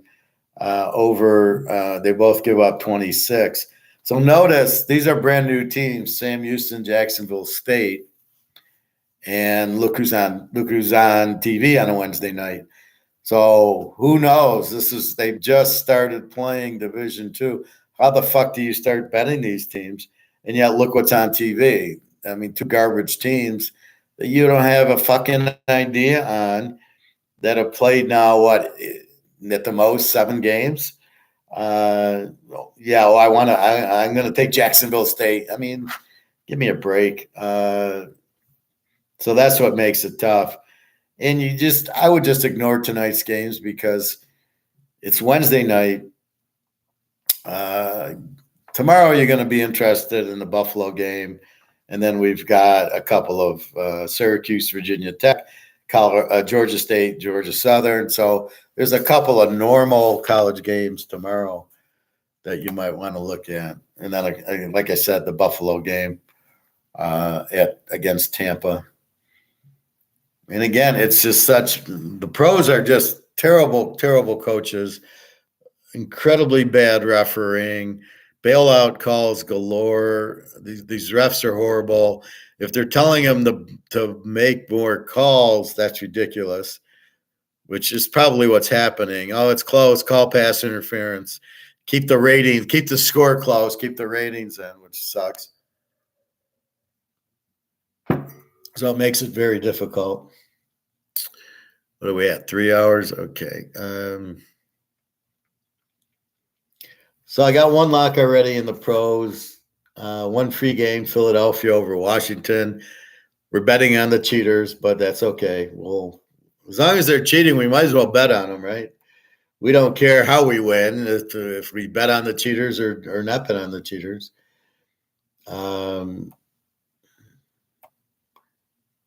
I like quite a few games. I liked Minnesota as the dog, would have probably been a lock. Now I don't know what to do with them. Cincinnati, Frisco. I did like Cincinnati getting 12, and then Frisco's 13-0 as a home favorite. I'm like, what the fuck do I do? And they're off of 2 losses in a row. Really, kind of like waking up a tiger. You're like, I probably don't want to wake him up, but now he's awake. So now what do I fucking do? And the pros is what's getting difficult because the pros are college I can see, right? USC and Cal, we know that's going to be a big scoring game.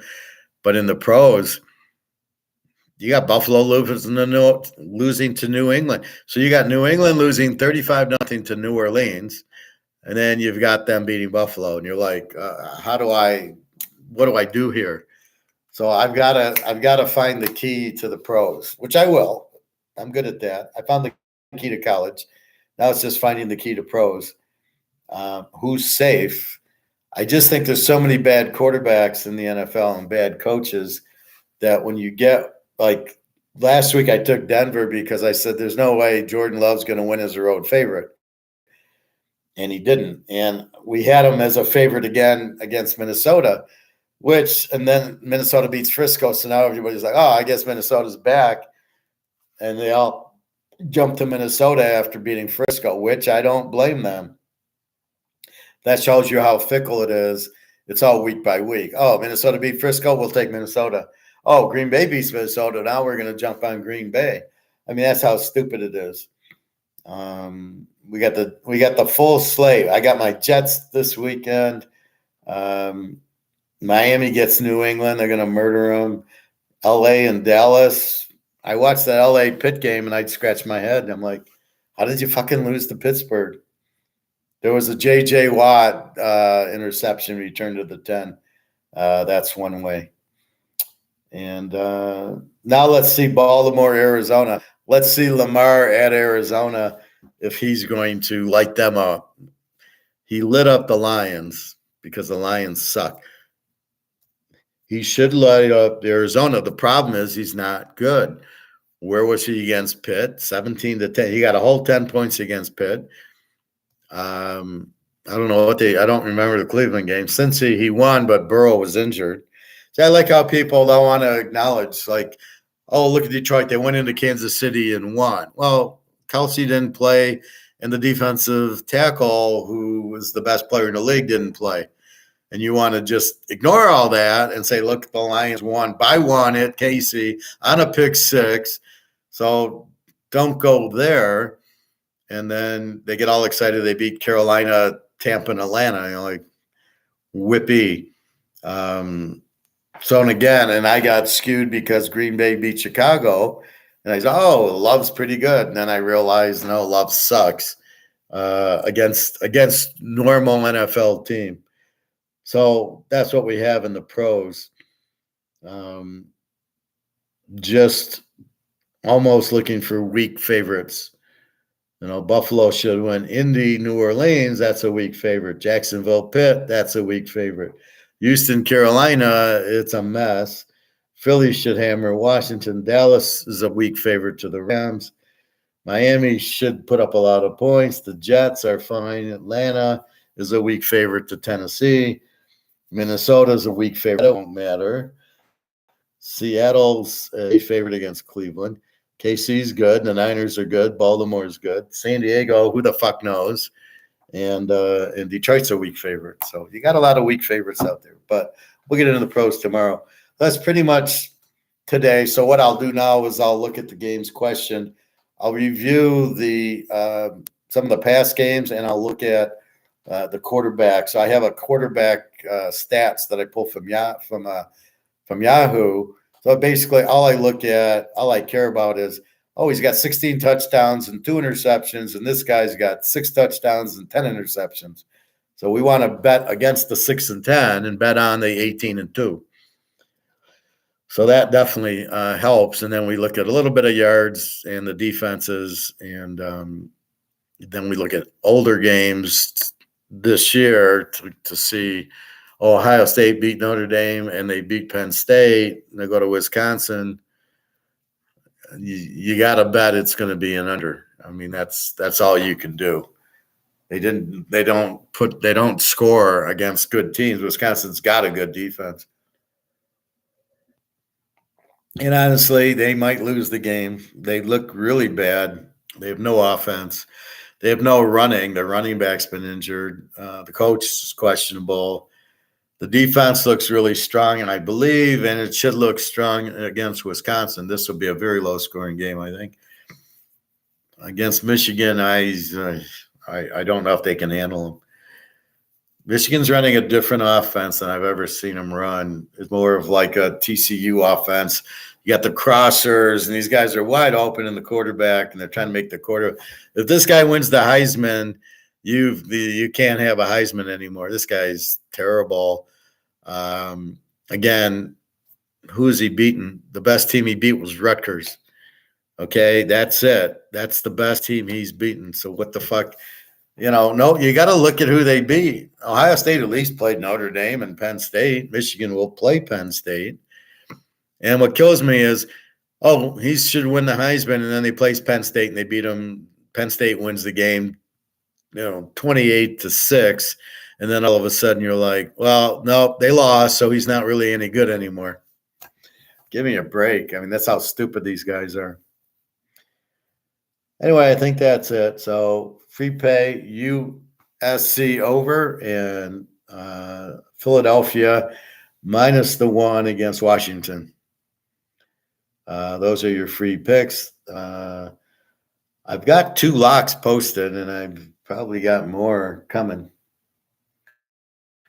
I'm sure I do. Boy, I gotta put this lock in another lock. Wow. All right. I guess that's it. Anything else? So we talked about the contract. We've talked about the gold. We've talked about this whole Israeli thing being a distraction from probably ending the Ukraine war, because there's nothing going on there. The U.S. is going broke. If you're in bonds or stocks, get the fuck out. If you're in the banks, get the fuck out. Get into gold and silver. I mean, I'm telling you this because it's the only asset you can be in. You've got to get out of paper. The Titanic is sinking. You have to get out of paper. It's not like, I don't like paper. I don't like stock. I don't like banks. I'm just reading what's going on. The banks are all going to collapse because of these high interest rates. People shouldn't have their money in because they're going to get fucked. So get your money out of the bank first. Even if you put it at home in your safe, get it the fuck out. At least it's safe there, right? They can't say you can't get it. You've got it. So you've got that, and then you've got gold and silver is so low. Silver at $25 an ounce is a fucking joke. I mean, so you can't. That's going to go 2,000. So you can't lose. And then it's all been corrupted by the paper currency run by J.P. Morgan and the London bullion market, which is all collapsing. And thanks to Russia and China, the real gold and silver price will go up. So you have a no-brain, no risk, because they can't print it. The reason the dollar's no good is they're printing and printing and printing. And here's $1 billion, here's $1 billion. Oh, they want to give $100 billion to Israel and another $100 billion to, where are they getting the money from? Oh, we'll just print it out of the air. Well, okay, now you've killed the value of the dollar, because the more you print, the less it's worth. The biggest thing the biggest key in my medium of exchange, it's got to be scarce to keep the high value. This is developed by economics. This is the medium of exchange, is what everybody wants. Qualities of the medium of exchange. It must be scarce to keep the value. If you overabundant, it loses value. You've lost the value. This is worthless now, but you don't want to either acknowledge that, or you don't know, or you're waiting for the government to tell you, or you're waiting for the Federal Reserve to tell you that it's worthless. It's worthless. I mean, I don't know when you got to get hit on the head by it. It's worthless. Get out of it while you can. Get your gold and silver while you can at these prices, and go on. I mean, it's a very simple thing. And then you're going to make a fortune in gold and silver, because the values will go way up. And then you got your idiots in the U.S. who are clueless to all this. Your Rick Rudes and I was watching Rick Rude and Maloney for about 30 seconds, and I was ready to throw up. I had to turn it off. I mean, you got two idiots that don't know what they're talking about. And even if they do know, they can't explain it. Rick, do you ever listen to Rick Rude? What is he saying? I don't understand him. Maloney, he's clueless. He needs his charts. He's a Keynesian. Oh, wait, but he says he's an Austrian. Well, yeah, okay. If you're an Austrian, you don't use charts. That's the first thing. How many charts do I ever use? None. So that's how you've got to think, but you got to understand what's going on. You got to understand the game. All right, it's 5 o'clock. I would like to eat and go to the lake before it's too late. So have a good day. I will see you similar time around 1 o'clock, 12:30, between 12:30 and 1:30. Figure.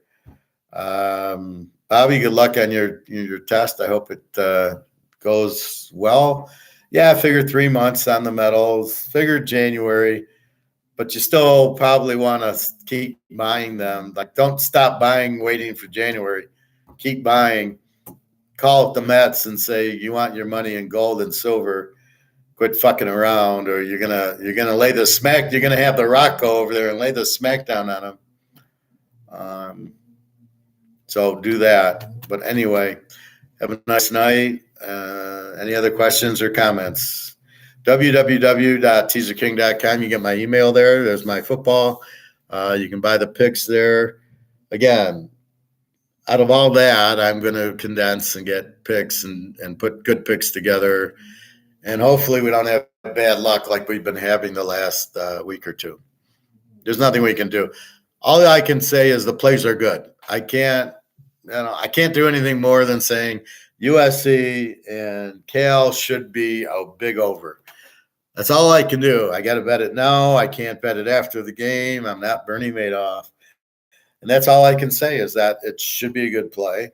It's logical. They're high-scoring teams with no defense. It's exactly what we want in an over. The over is 66, so it's 60. It's a little high, but not too bad. And that's it. So good luck to you. I will see you tomorrow. Tomorrow, Thursday, we'll go through the pros and touch base on the college. The colleges will hammer up on Friday for Saturday. And then, of course, Saturday and Sunday morning, we look at line changes and injuries. And I'd be suing that doctor if I'm Cam Rising and I'm Utah. Fuck that guy. He should be in prison for, if nothing else, he's incompetent. He should be able to explain why he's not letting him play, and if he can, move his left leg 20 inches, then he can play something. Don't fuck around. And then this game time decision shit. What is that? What are you, like 5 years old, this doctor? Well, we got to wait till game time. He could play, but every week's game time. It's fucking ridiculous. So I would get my Utah surgeon to look at the knee and see if it's okay for him.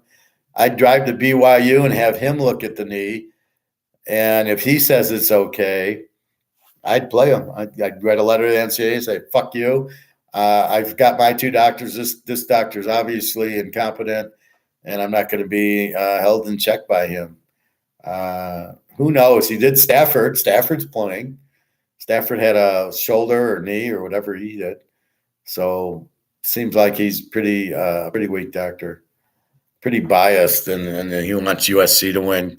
So he keeps rising out because they play USC. Is this fucking what's he gonna run for politics? What a fucking loser that guy is. So if I was anybody, I would not go to this Dodger Ram doctor. I would never go to him. Fuck that guy. Out of your mind? Fuck. I want to go to a professional, not an amateur, not a child. All right. www.teaserking.com. Have a nice day. Thank you.